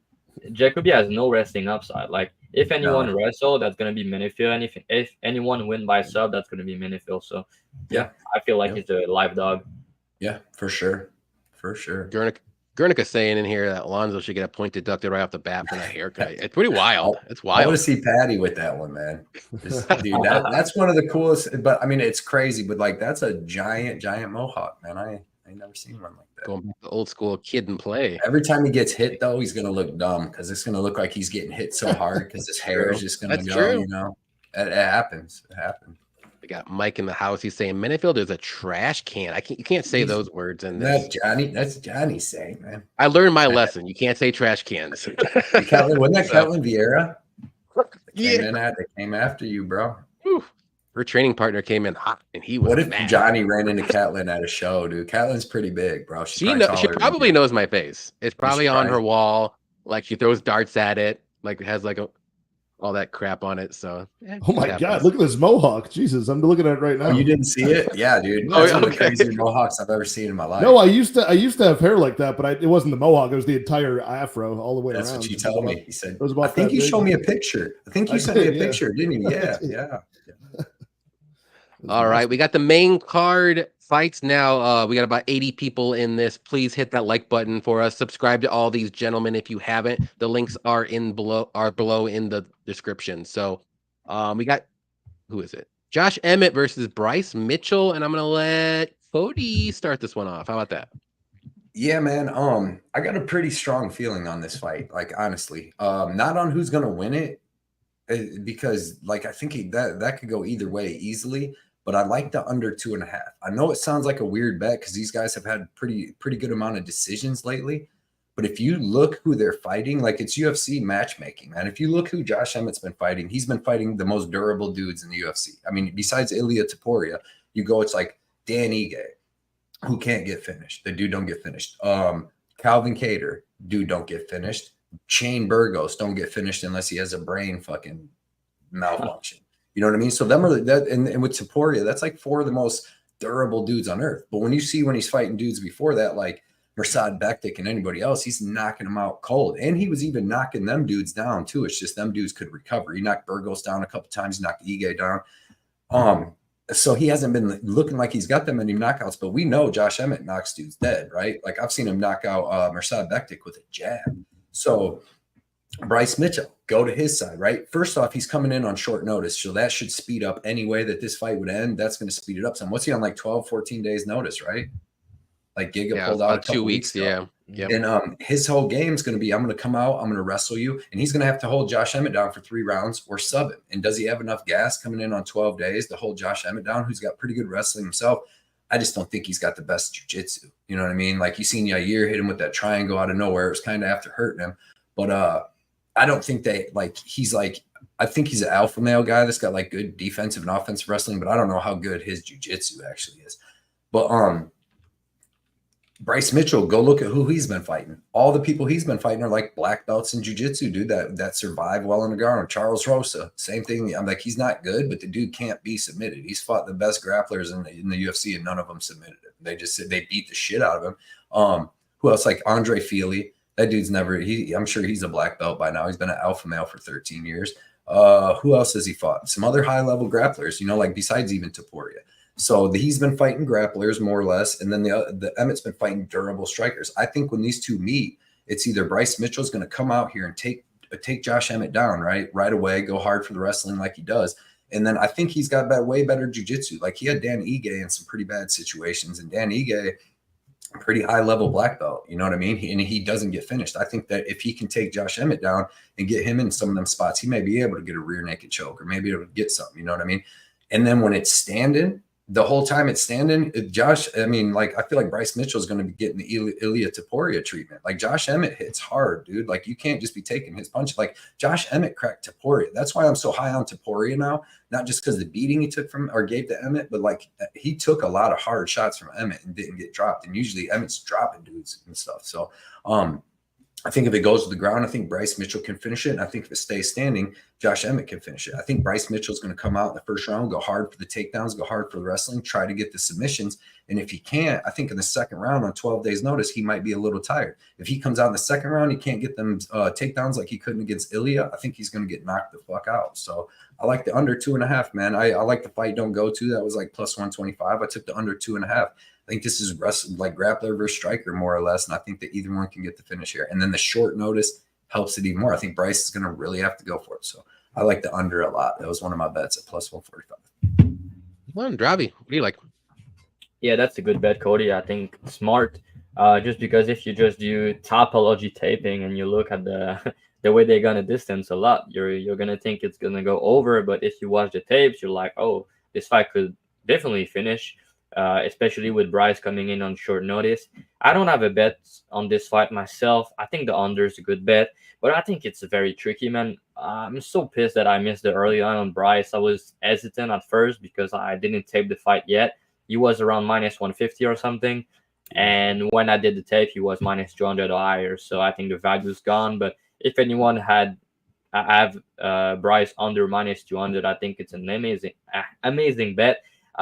First of all, like, people talking about Josh Emmett wrestling background and stuff like that, but his grappling has not been tested a lot lately. Cody mentioned a good point. He fought durable, good striker, but like, he didn't fight grapplers or guys that are trying to wrestle heavy. When people try to take him down, they're successful. He has like 45% takedown defense. I don't think his takedown defense is very good, but we have some unknowns about his grappling, his submission defense, and stuff like that. So, and we know that Bryce Mitchell is very good on the mat. I think he's one of the best grappler in the division. And we know that if he doesn't get the first takedown, he's going to shoot another one. So that's good. I think he's going to get the fight to the ground when he wants. And I think he can compete on the feet. I know Josh Emmett hit hard. I know Bryce is hittable at times. But when you have to worry about takedowns that much, let me give you an example. Edson Barboza versus Bryce Mitchell. Who won the striking exchanges?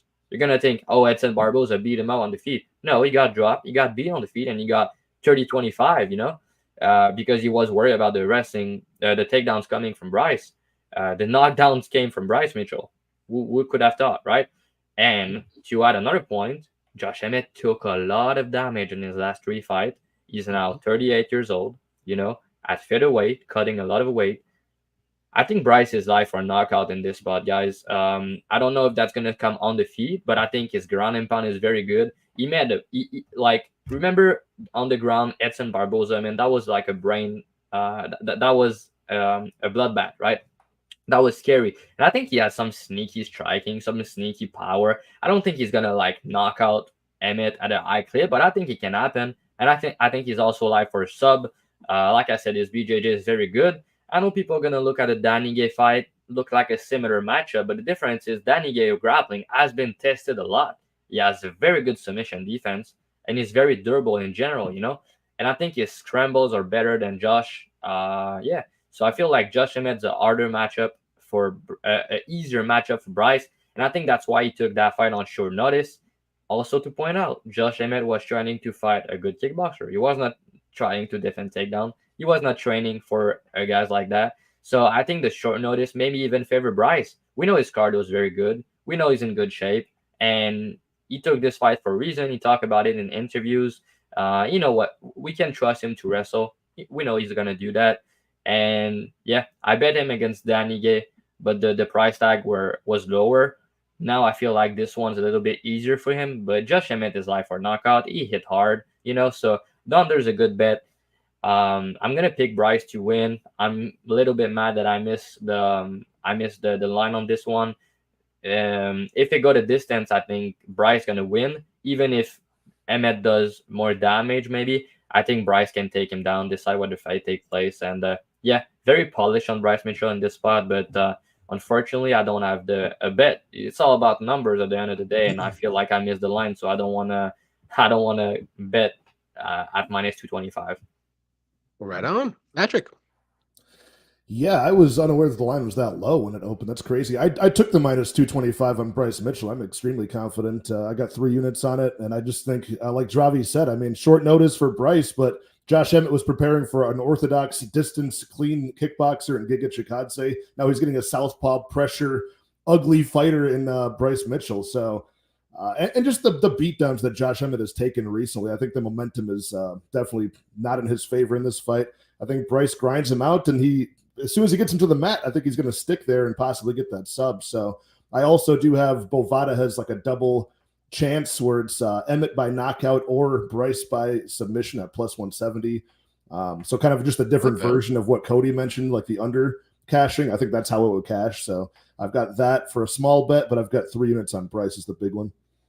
There you go.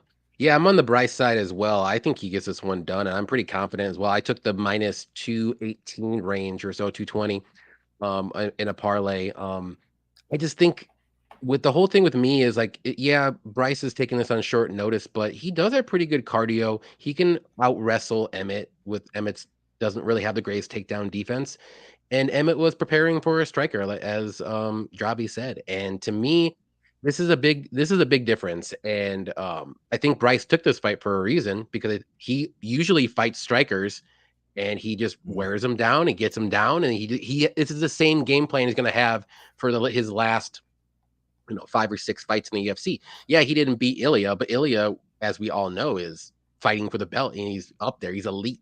But he gave Ilya some problems until he kept getting rocked in, and he was hurt, or, not hurt, but he was sick. All that, whatever you want to say, if you believe that or not, but he did give Ilya some problems a little bit. But and Emmett was there. He took 5 rounds of Ilya. He survived, but he took a ton of damage. So I'm not going to say Bryce is going to knock him out or anything, but I think those takedowns are going to come. And I think there's the sub is live, and I like sub rounds 2 or 3 on FanDuel, and that's at plus 800. I think if the sub does happen, it's going to be later in the fight. And I think that 800 spot is pretty good. I might throw a little bit of fun money on that too later in tonight. So throwing that out there for you guys. Yeah, dude. Bryce Mitchell almost got finished by Ige too. He got cracked a bunch, and then his eye was swelled shut. Remember, I thought they were going to stop that. But who do you think is a better striker though? This is an honest question though. Like Ige, like technical striker, Ige, or you can say overall Ige or Emmett. Emmett already beat the shit out of Ige. No, but you think he's actually out of him. Better striker though, like overall? Yeah, he's got just as much technical, and he hits harder. I mean, he dropped Ige. I mean, Ige does hit hard, but like Emmett's like, boy, when you fight Burgos, Ige, Topuria, and Calvin Kattar, he put the pressure on Calvin Kattar. Like you remember that fight, but like you can't finish them dudes. Them dudes are like notoriously like the most durable dudes in the division. So it's like but Bryce Mitchell, you seen what happened when he couldn't get Topuria down. He ate a couple of them shots, and it was like, hey man, I'm gonna head out now. A SpongeBob thing, like I'm gonna head out now. See, sometimes with me with Emmett, when I was doing the tape, like he throws his right hand so much, and like that's really he's just like he just right hand. He doesn't he sets right hand, sets it up again. Like he doesn't combo nothing. And to me, like, I mean, I think Bryce can like duck under that right hand. I think if Bryce gets into the ground enough, I think Bryce is going to submit him, dude. Like Bryce is he's good. I have a feeling that Emmett's not that good at jiu-jitsu. Like, I don't think he is either, to be triangle him in like 30 seconds on the ground. Like, and we've never the only other grapplers he fought was Mirsad Bektik and Ricardo Lamos, and then which are wrestler grapplers, and he knocked them out before they had a chance to take him down. So we don't really know, and I think that's what could happen here with Bryce Mitchell too. Josh Emmett has the most knockdowns in the history of the 145-pound division. You know what I mean? So. True. We got Kiwi saying he backed Bryce's decision into over 2.5 takedowns. I like that. What's the line that you get on that? And we got Joseph Dirt, Joey Dirt. What is up with the $20 donations? Merry Christmas. Love the shows. We appreciate you coming out to all the shows and the donation, Joe. Man. And you got a great name because that's one of my favorite movies. Love it. Joseph Dirt. Yeah, man. Dirt Day. Appreciate the dono. Keeping the lights on. As always, it's French. Don't try to church it up, man, with Joseph. Exactly. And then we got Vulcan, our guy in here. He said, hope we have a great weekend. Starting off with Gaziev. I like it, dude. We'll move on up to the next one. We'll go a little bit quicker here. We got Tony Ferguson versus Paddy Pimblett, and I'll let Dravy start this one off. Yeah, sorry guys, but Tony is wash. I know. You don't have to say sorry. with the media days, he looks good. He looks in good shape. I'll give him credit for that. And he said some good things, some better things than the last few fights. I think he's in a better spot mentally, but the problem is not like his mind. Like we know that he's a tough dude and stuff like that, but Tony built his career around durability, weird stuff, speed, I think his reflexes in the cage are not the same. You can clearly see that. And a fighter that talked about this is Ari Masvidal when he retired. Remember, guys, he talked about I don't have the same reflexes to block the punches that are coming from anymore. I think that's the same for Tony. He used to have he can do some weird stuff in the cage, but he was that fast that he sees some things coming, and now he doesn't react that well to punches anymore. He's not as durable. Like getting submitted by Bobby Green and Nate Diaz, I don't think it's a good look, bro. He looks completely shot into the Nate Diaz fight, in my opinion. He look a little bit better into the Bobby Green fight, but again, getting submitted by Bobby Green, like, can you name me an opponent that Bobby Green submitted in the UFC? There's probably one, but we don't know his name, and that's probably 10 years ago, So I don't think that was a good look. You still have some power. Paddy's hittable, chin up in the air and stuff like that. But I really think he's coming out there to make a statement. I've loved everything that I heard about Paddy this week about in the media. He keep it low key. He said that he wants to go with a finish. He said that people are low on him because of his last fight. He wants to make a statement and stuff like that. And everything that he said was good for me to hear. And yeah, also like people gonna say that Tony 6-fight losing streak is a good competition for the most part, but that's against older dude. Maybe not Gagey and Oliveira, but every other people are older. Now he's fighting a guy that is a young prospect. He's 28 years old, Paddy Pimblett. Not to say he's the next coming of Jesus Christ or something, but he hit hard. He has good BJJ. I think he can finish on the feet with a KO. I think he can finish on the mat with a sub, So Tony durability is not there anymore. He's 40 years old, I think. I think he's 40. Yeah, he's 39, I think. Yeah. But yeah, he's pushing 40. Yeah, so 6-fight losing streak. I don't think it's gonna change here. Probably not.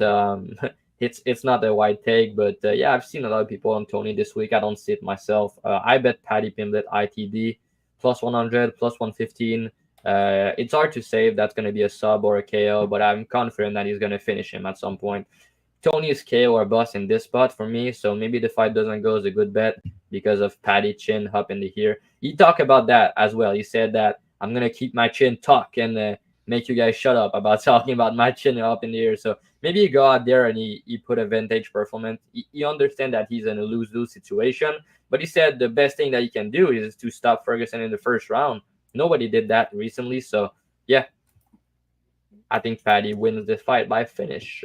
Right on. Yeah, I'll go ahead and go as well. Paddy's gonna win, and it's gonna look bad for Tony. Tony's gonna get finished. I don't know how, if it's gonna be a knockout or submission. Paddy's not as bad as everyone likes to say, and I know he's not really super likable or anything, but he does have good grappling. He does have power in his hands. Maybe not the most technical guy, but Tony's been KO'd or finished in 4 out of his last 6 losses.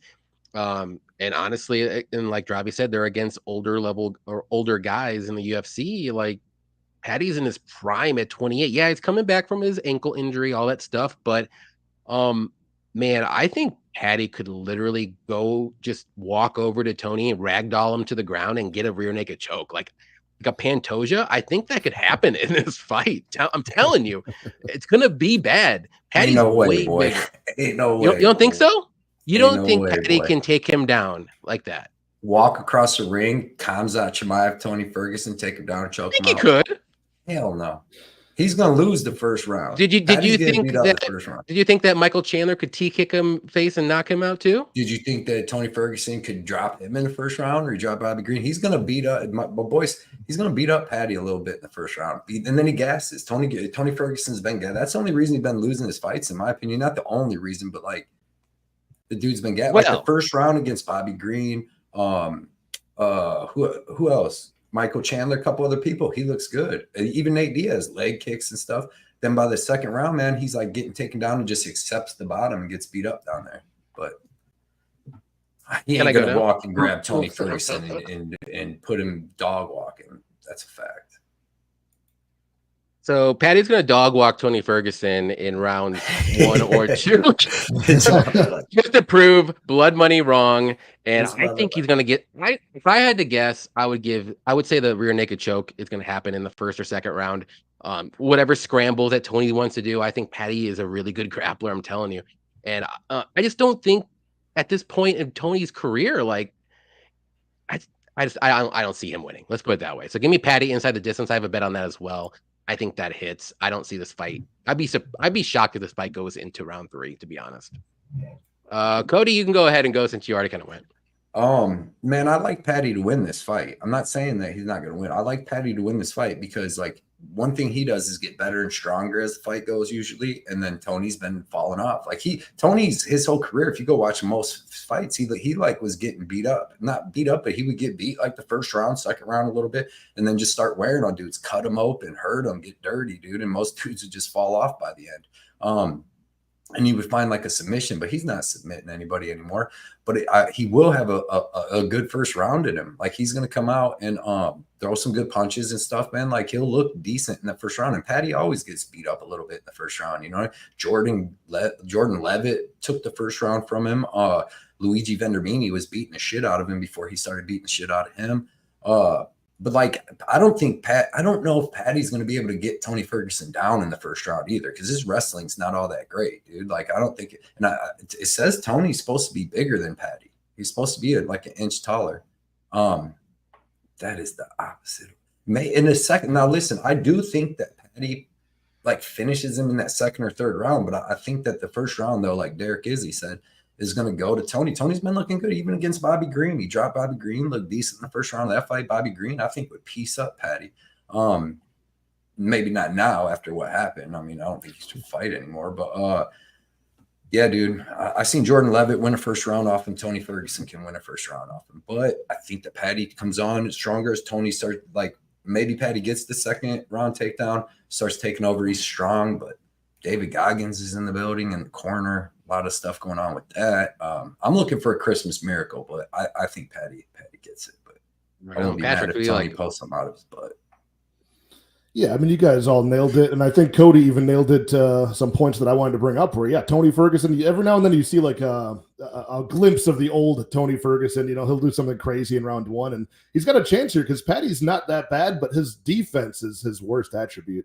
Both these guys, I mean, Tony's old. He's looking slow. He went from a 12-fight winning streak in the UFC and was never finished in those fights to now a 6-fight losing streak. He's been finished out of 4 of those 6. So I think Paddy Pimblett gets an inside the distance finish here, either a knockout or a club and sub, probably in round 2 after making it look, maybe like Tony gets like one of those weird strikes off on Paddy and wakes him up a bit, gets him to stop hanging up his chin in the air. But yeah, it's going to be sad. Same comment or just he keep? It's going to be sad. Tony will win though. Well, we'll see. I don't have any bets on this fight, but if I did, it would be the fight doesn't go to decision. But ragdoll rear naked choke. Yeah, he's going to ragdoll him probably at some point in this fight. Tony looks like an old man. He got subbed by Nate Diaz, who also looked like an old man. So Paddy could not take down Jared Gordon. Paddy got taken down by Jared Gordon. You are literally going to compare Jared Gordon right now to Tony Ferguson right now in their careers. I don't even think Jared Gordon's on. I think Jared Gordon could beat Tony Ferguson. Maybe. I mean, guys, we need to put in context that Paddy injured himself in the first round of this fight. Like after 2 or 3 minutes, he injured his ankle. Yeah. Yeah. I mean, I saw the clip. He got clearly injured in this fight, and he had surgery on the ankle. So he got injured and he had a year layoff at 28 years old. Do you think he's going to come out there and perform better or worse than the last time? Better. I think it's more likely that he makes improvement, and I think he's going to make a statement. I think his defense is going to look better than all of his past fight into this fight. Watch this. I'm sure the chin is not going to be up this time. He wants to prove something. Watch that. We get Ferguson round 2 doctor stoppage TKO. Yeah. We got Mike in here saying, I agree with Johnny. Paddy's live for a ragdoll rear naked choke. Paddy might win by a freaking no contest disqualification when David Goggins hops in the ring and helps Tony beat his ass down in the 3rd round for America, baby. We'll see. Right on. I just hope we see a 2nd round because I want to hear what he's going to say in the corner. Right. He's in the corner. It's going to be insane. True. All right, we got a very cool fight here. Shavkat versus Wonder Boy, and I'll let Patrick start this one off. It's going to be a Shavkat by murder. I think the money line is ridiculous for sure because, nobody's really finished Wonder Boy Thompson except for that awesome off-the-fence Superman punch from Pettis back in the day. But, yeah, I think Shavkat gets a knockout here, and if not a knockout, maybe like a club and sub of some sort, but man, I don't know. Just another one of these momentum shifts, right? Where Shavkat's more well-rounded. If he can close the distance on Wonder Boy at this point, I think he gets it done pretty easily inside the distance. So what is it, like minus 170 or so for Shavkat ITD? Yeah. I like that quite a bit for this fight. But the money line is off for sure. Like it's I think it's off. I think it's, what is it? Now minus it is. 650? Now it is. Now Yeah, it is. craziness. Yeah, it's a little crazy right now. Yeah, so give me Shavkat inside the distance. Yeah. I don't have a bet on this fight though. Okay. Dravy. Yeah, I'm not going to waste too much time on this one, guys. It's going to be a wash. Shavkat's probably one of the best fighters in the UFC right now, one of the best finisher in the UFC. And that's clearly a setup spot. The UFC kind of want to punish Wonder Boy after he refused to fight Peter in his last spot. And they're like, oh, you want to go on the title? You want to go to the title now? Oh, so here's Shavkat Rakhmonov, bro. Good luck, I really think that he's going to get finished in this spot. And one of the things that made me very confident, I don't know if you guys have watched back the Muhammad fight, but the time he was getting pounded on the ground, that was a terrible look. That was close to being a TKO stoppage on the ground. And Shavkat ground and pound is nasty. His submission game is elite. And he has power on the feet. Wonder Boy is older. Wonder Boy can have success outpointing him on the feet for sure, but I trust Shavkat to go out there and either wrestle or go for the kill. He's alive to knock him on the feet as well. I know people might think it's impossible because it's Wonder Boy, but we have seen this before, and Shavkat hit hard. He's much younger, way better finisher. Sub or KO, it's kind of tricky, whatever he wants, but I played the ITD myself, minus 175. I had him in a parlay at minus 550 with Ian Gary minus 250. So I have Rakhmonov minus 550 and I have the ITD minus 175. But yeah, I'm going to call the TKO, man. I think it's going to come by ground and pound. And I think the ref's going to pull him off because Wonder Boy won't defend himself anymore. All right, Cody. I see Guernica 84 in the chat saying it's also Kazakh Independence Day. It is. So And Wonderboy looks like he could have a little bit of Soviet heritage too, so that might piss Shavkat off a little bit. Yep. What do you like, Cody? Yeah, dude. I mean, I'm going with Shavkat, but if it just stays standing the whole 3 rounds, he's not going to look minus 600 or minus 650. It'll be closer, but I still like his striking, dude. He hits hard, man. And like Wonderboy was getting rocked by Kevin Holland a couple times in that fight, and then Kevin Holland landed the takedown in the 2nd, 3rd round just off of strikes. Like he didn't shoot a double leg. It's just like Wonderboy was off balance. He grabbed him, took him down, and then let him up. And Shavkat's not going to do that. So if Shavkat gets the takedown, dude, I think he's going to sub him. I think like Wonderboy's too tough. But like Dravy said, dude, the first time that Bilal got fucking, because I had a bet on Wonderboy, and this is before Bilal was really Bilal, you know what I mean? That before he went on his nice run. And Bilal took him down and got on top of him and just started pounding him. It looked like Wonderboy didn't even know what to fucking do. He ended up surviving the rest of the fight, but like it was so close to getting stopped. I think, and then Bilal might have took his back, flattened him out or something, just pounded him for a while. But yeah, if Shavkat does that, he hits way harder. His ground and pound's crazy. His strikes are crazy. The way he stays in the pocket, just goes off angle, dude, and just straight punch, bam, hard as shit.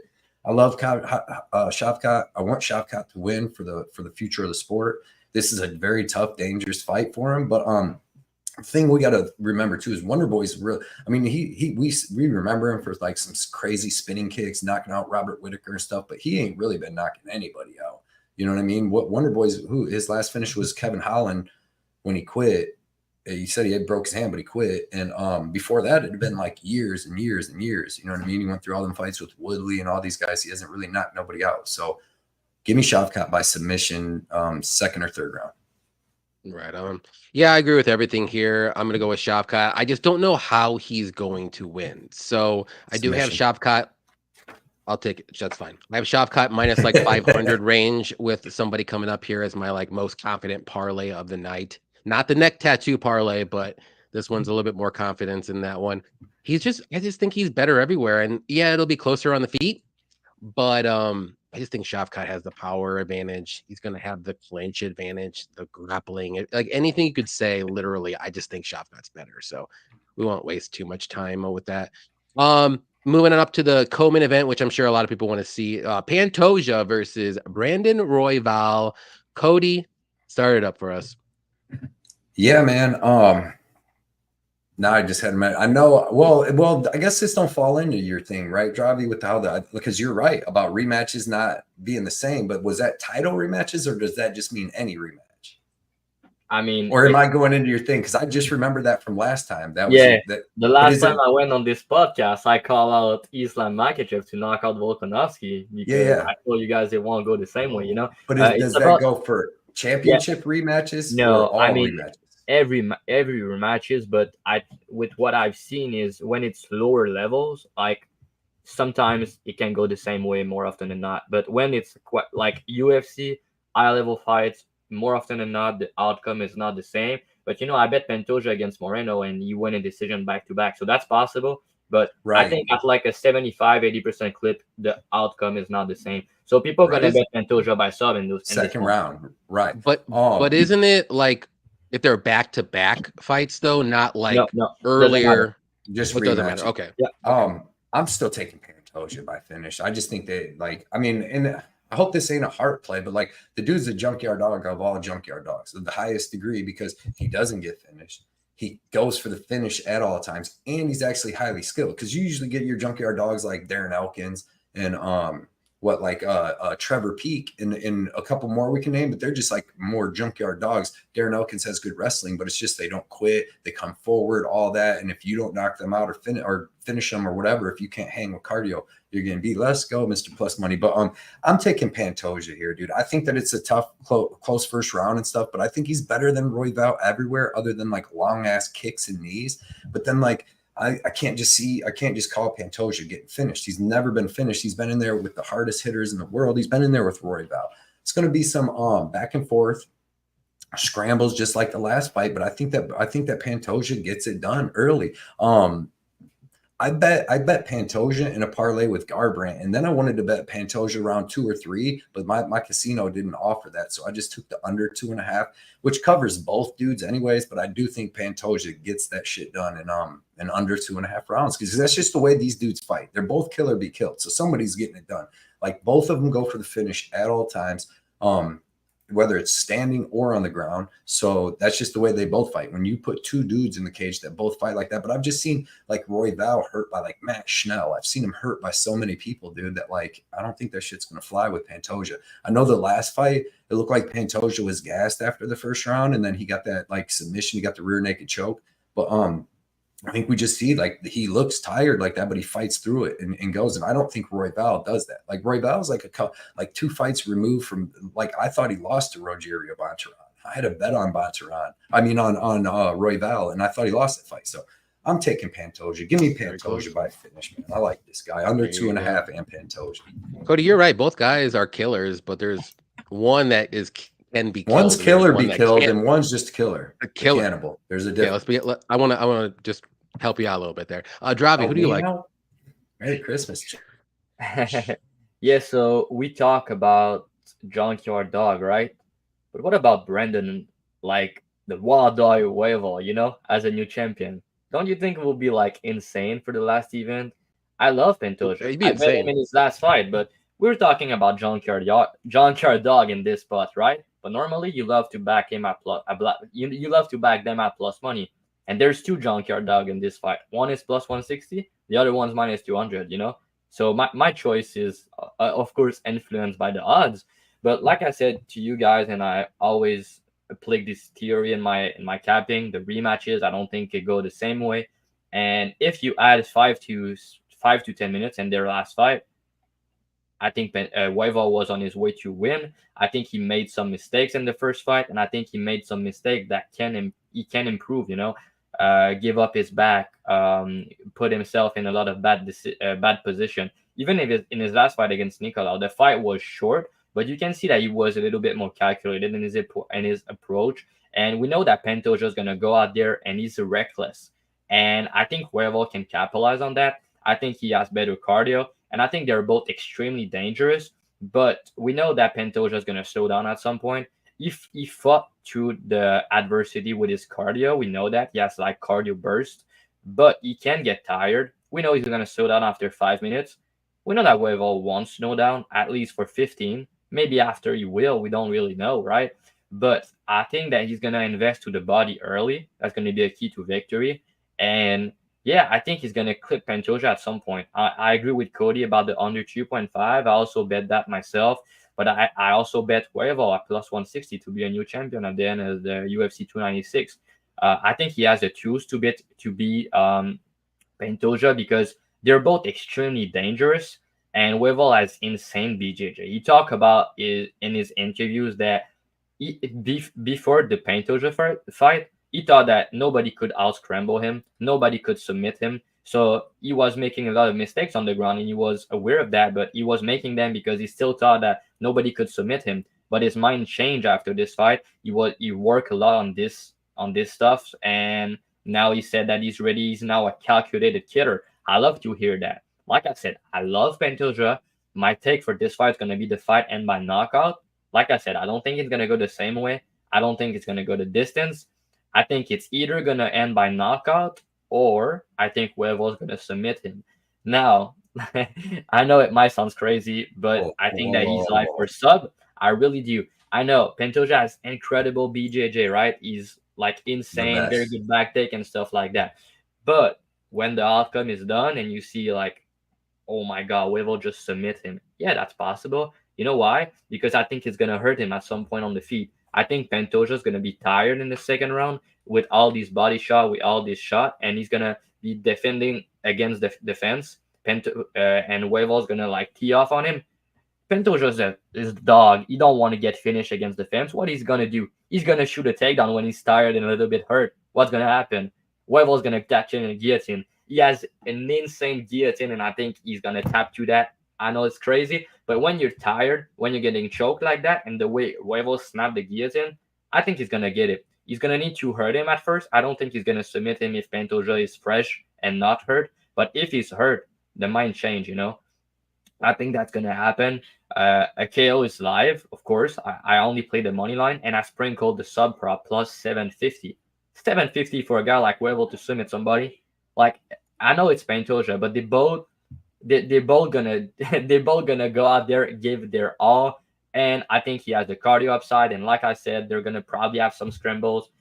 If he takes the back, it's maybe over. Pantoja, if you take the back, who knows, right? But I don't think he's going to submit Royval. If he wins, I think that's going to be a knockout. But yeah, I love Royval to be a new champion, and I'm rooting for him. I think we're going to have an insane night when he finished Pantoja by sub. Remember that, guys. I called it before. Well, I'm going to say you're wrong again. But Patrick, go ahead. Yeah, I mean, good in-depth breakdowns. Again, there's a lot of ways to break down this fight. I think it's a better matchup for Pantoja, and he's somebody who's proven to do well in rematches, right? He was able to put the stamp on the rematch against Moreno successfully last time out, and maybe he can do it again and replicate that success against Royval. Royval is a very powerful flyweight, obviously, well-rounded, but he makes a lot of mistakes. Like, he's good at scrambles, but I just feel like he gives up positions that Pantoja can capitalize on here. So I'm going to go with Pantoja as the winner.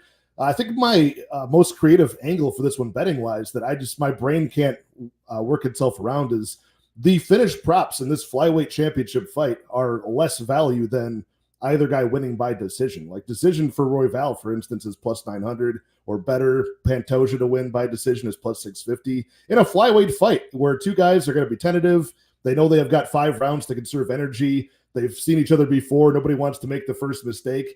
I feel like if this goes to the decision, I wouldn't be that shocked as a plus 900 or plus 650 would indicate. So I'm confused by this one. I think Pantoja wins, but I have no money on this one. It's my favorite fight on the card. I'm just going to sit back as a fan.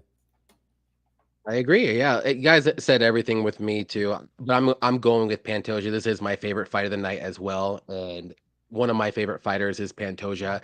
I just think he's a killer that just cannot be killed, and we haven't seen it yet. So I can't picture that in my mind, him losing by submission or a knockout. And Brandon Royval is a killer be killed fighter. He usually wins by submitting or he loses by a finish. So, or whatever, finish by finish. But kind of see this kind of happening the same way. Like, I think if Pantoja wants to wrestle Royval is going to give up a takedown, and then Pantoja is super amazing grappler on the mat with take the back, and I think Royval will be in trouble for at least the first round, maybe second round, but I think by the third round hits, I think Pantoja is going to get that finish, whether it's by knockout, ground and pound, whether it's by a submission, anything like that. So I'd be a little bit shocked if this fight goes into round 4, but I think Pantoja gets the finish within the first 3 rounds, and I think he keeps it, and still, baby, let's go. But we got Mr. Plus Money in the house with the donation. Always appreciate it. If you don't know Mr. Plus Money, who he is, go on Instagram right now. Check him out. Follow him. He does awesome stuff for UFC, but he also does every freaking sport that you want to do. Good stuff. Puts out free bets every day. NBA props, NFL props, all that good stuff. Check him out. We'll have him on another show for the year. We had him on a couple times this year, but we're going to have him on another show. Definitely check him out on Instagram, Mr. Plus Money. And he also has some good bags for us. He says, don't sleep on Wonder Boy. He's attacking it. Shot caught by decision, which I think could happen. And Wonder Boy money line. So think of it that way too. But we're a little bit strapped here with time. So we are going to go to the main event, which is going to be Covington versus Edwards. Dravy, start it up. Yeah, I like Kobe in this spot. I'm not very confident. I'm gonna be honest with you guys. I think that this fight has a lot of different type of outcome.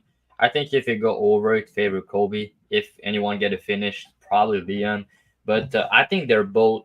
I mean, I think Leon Edwards a little bit chinny. People not talking about this enough, but I think he's a bit chinny. Cody, I know you're saying no, but who's getting dropped by Brian Barberena? No, I was shaking my head. I just wanted to make sure, like, getting. Mike threw this out there just now. He just threw it out there again. Patty is live for a rag. Shannon Ross over there with the jokes, man. You better protect your body. Next time I see you, you better protect that body, Shannon. So yeah, I think that he's a little bit chinny. Like Nate Diaz clipped him, Barberena clipped him, and yeah, not to say like he has a bad chin, but I think you can hurt him. And not to say Kobe has the most power, but we know that he's gonna throw a lot of volume over 5 rounds, and he's gonna push a good pace. I think he has the better cardio, and I think he's a little bit into Leon Ed, and that's the part we don't really know. Is that gonna favor Leon because he's gonna go for the kill, or is he just gonna go for the kill and then gas out and get finished because of that? We don't really know about this part. I'm gonna just go out there based on tapes, based off what I've seen, and we have seen Leon break in fights. In the first two Usman fight, when the fight was not going his way. Like he won the first round in the second fight, and after that he lose the second round, and then he was not there anymore. Like his coaches need to put him back into the fight, you know. And Kobe's the type of guy that he wants to get into your head. You know, that's what he wants to do. And I think he kind of did that with the press conference. And Usman and Kobe's style are a little bit different wrestling wise. Kobe's going to shoot more takedown than Usman. And I think with the volume that he has, with the pace that he push, he's more likely to gas Leon into this spot. And if he gas Leon with the pace he push, I mean, that's going to be trouble. But yeah, I'm going to give Leon his props. He definitely improved in his last fight. We can see that. But also, Usman was not as confident because he just got flatlined bad. He was quick turnaround. You know, his knees were hurt. We know that Kobe's going to shoot 20 takedown if needed. We know that he's going to throw a shit ton of volume. We know that he's going to have better cardio. We all know that, right? So yeah, I think Kobe's going to get this done. I think Leon clinch game can be a problem. If you knock out Kobe, I think it's going to be like an elbow or a knee in the clinch. I think he's pretty slick with it. Very good head kick as well. I know people are going to call for the head kick KO. I think this time it's going to be like a knee or a elbow if he does get a KO or knockdown. Kobe's hittable in the clinch. I don't like that. Leon, like I said, very sharp with his striking. But he's low volume at time. He admire his work a little bit. And I think that's going to cost him here. Kobe's going to put him on the back foot, shoot a million takedown, throw a shit ton of volume. And yeah, people are going to be mad. People hate him. But yeah, he's probably going to be a new champion at the end of the day. And I bet 2 guys at plus money to be new champion. Good news is I only need one of them to win, to profit, you know. But well, I'm glad that you said that because one could happen, but the other one will not. Yeah, I mean, I'm fine with one of them winning, you know. If Royval lose under 2.5, I'm gonna almost break even, you know. So I'm fine with that. But yeah, I like Kobe at plus money in this spot. I think that's a close fight. Should be close to a pick 'em. But yeah, I understand people. I understand the angle on Leon, you know. I understand both sides, so I think you can make an argument for both guys. And yeah, Leon's the champ, and he has proven that he's improving lately. Kobe layoff also a worry. He's older now, so yeah. But I love Kobe in this spot. Right on, Patrick. Yeah, I agree with Dravy. I made a bet about a month ago on Saruki and parlayed with Colby at plus 208 odds. So I'm riding into that one into this week, just a unit and a half on that at plus 208. So yeah, I just think it's a horrible matchup for Leon Edwards. I don't understand why. I get why he's the favorite because he got 2 victories over Kamaru Usman and you got Colby with a couple losses there. So I get it, but dude, Colby is not going to fight like Usman. He's going to just chain wrestle relentlessly. Leon Edwards is already a low output striker. So when you're ready for a million takedown attempts, your volume's going to be suppressed even further. But yeah, maybe Leon has turned a corner, obviously beating Kamaru twice and really putting the stamp on it. The second time was impressive, but I think Colby's going to dominate this fight, really. So in a fight that I think is going to go to the scorecards more likely than not, I'll take the underdog, and I've got a nice price with that Saruki and parlay. Right on, Cody. Yeah, man, I got Leon Edwards. I mean, I like his size. I think that's going to help him with the clinch with Kobe. He's 3 inches taller, 2 inches of reach. Kobe's small, man. Like Usman's so much bigger than Kobe, and if he wasn't being able to really take down and hold down Leon, I don't think Kobe is. Kobe don't have the best jiu-jitsu. That's why he's got to take dudes down 30 times. Like if he gets them down, they get right back up. And like Leon Edwards, I think is going to be able to like tear his lead leg up, dude. I don't know how Usman wasn't showing no pain from all the leg kicks he was taking. He's like Dravy said, he's got good knees in the clinch. He rocked Usman with one of them. But I think Leon's bigger, and I think he's got good offensive and defensive wrestling himself. Like if you watch like Colby versus RDA, he was getting taken down by RDA at points. And RDA is a very small welterweight, where Leon's a big ass welterweight. Like Leon's a giant welterweight, dude. 6'2" with the 74-inch reach. Like that's a big dude. Colby's 5'11". Even in the faceoffs, they look bad. But give me Leon Edwards. I think he gets it done by decision. Colby, you know, obviously he's really hard to finish. And I think he gets it done by decision, just because there is going to be some clinch control, probably a takedown or two and stuff, burning the clock and stuff when they're on the feet. I think Leon wins most of them exchanges and wins this fight. Yep. Yeah, I think this is going to be a super close fight. And I was going back and forth because I can totally see both guys winning this fight, but I'm just going to ever so slightly lean the Edwards side.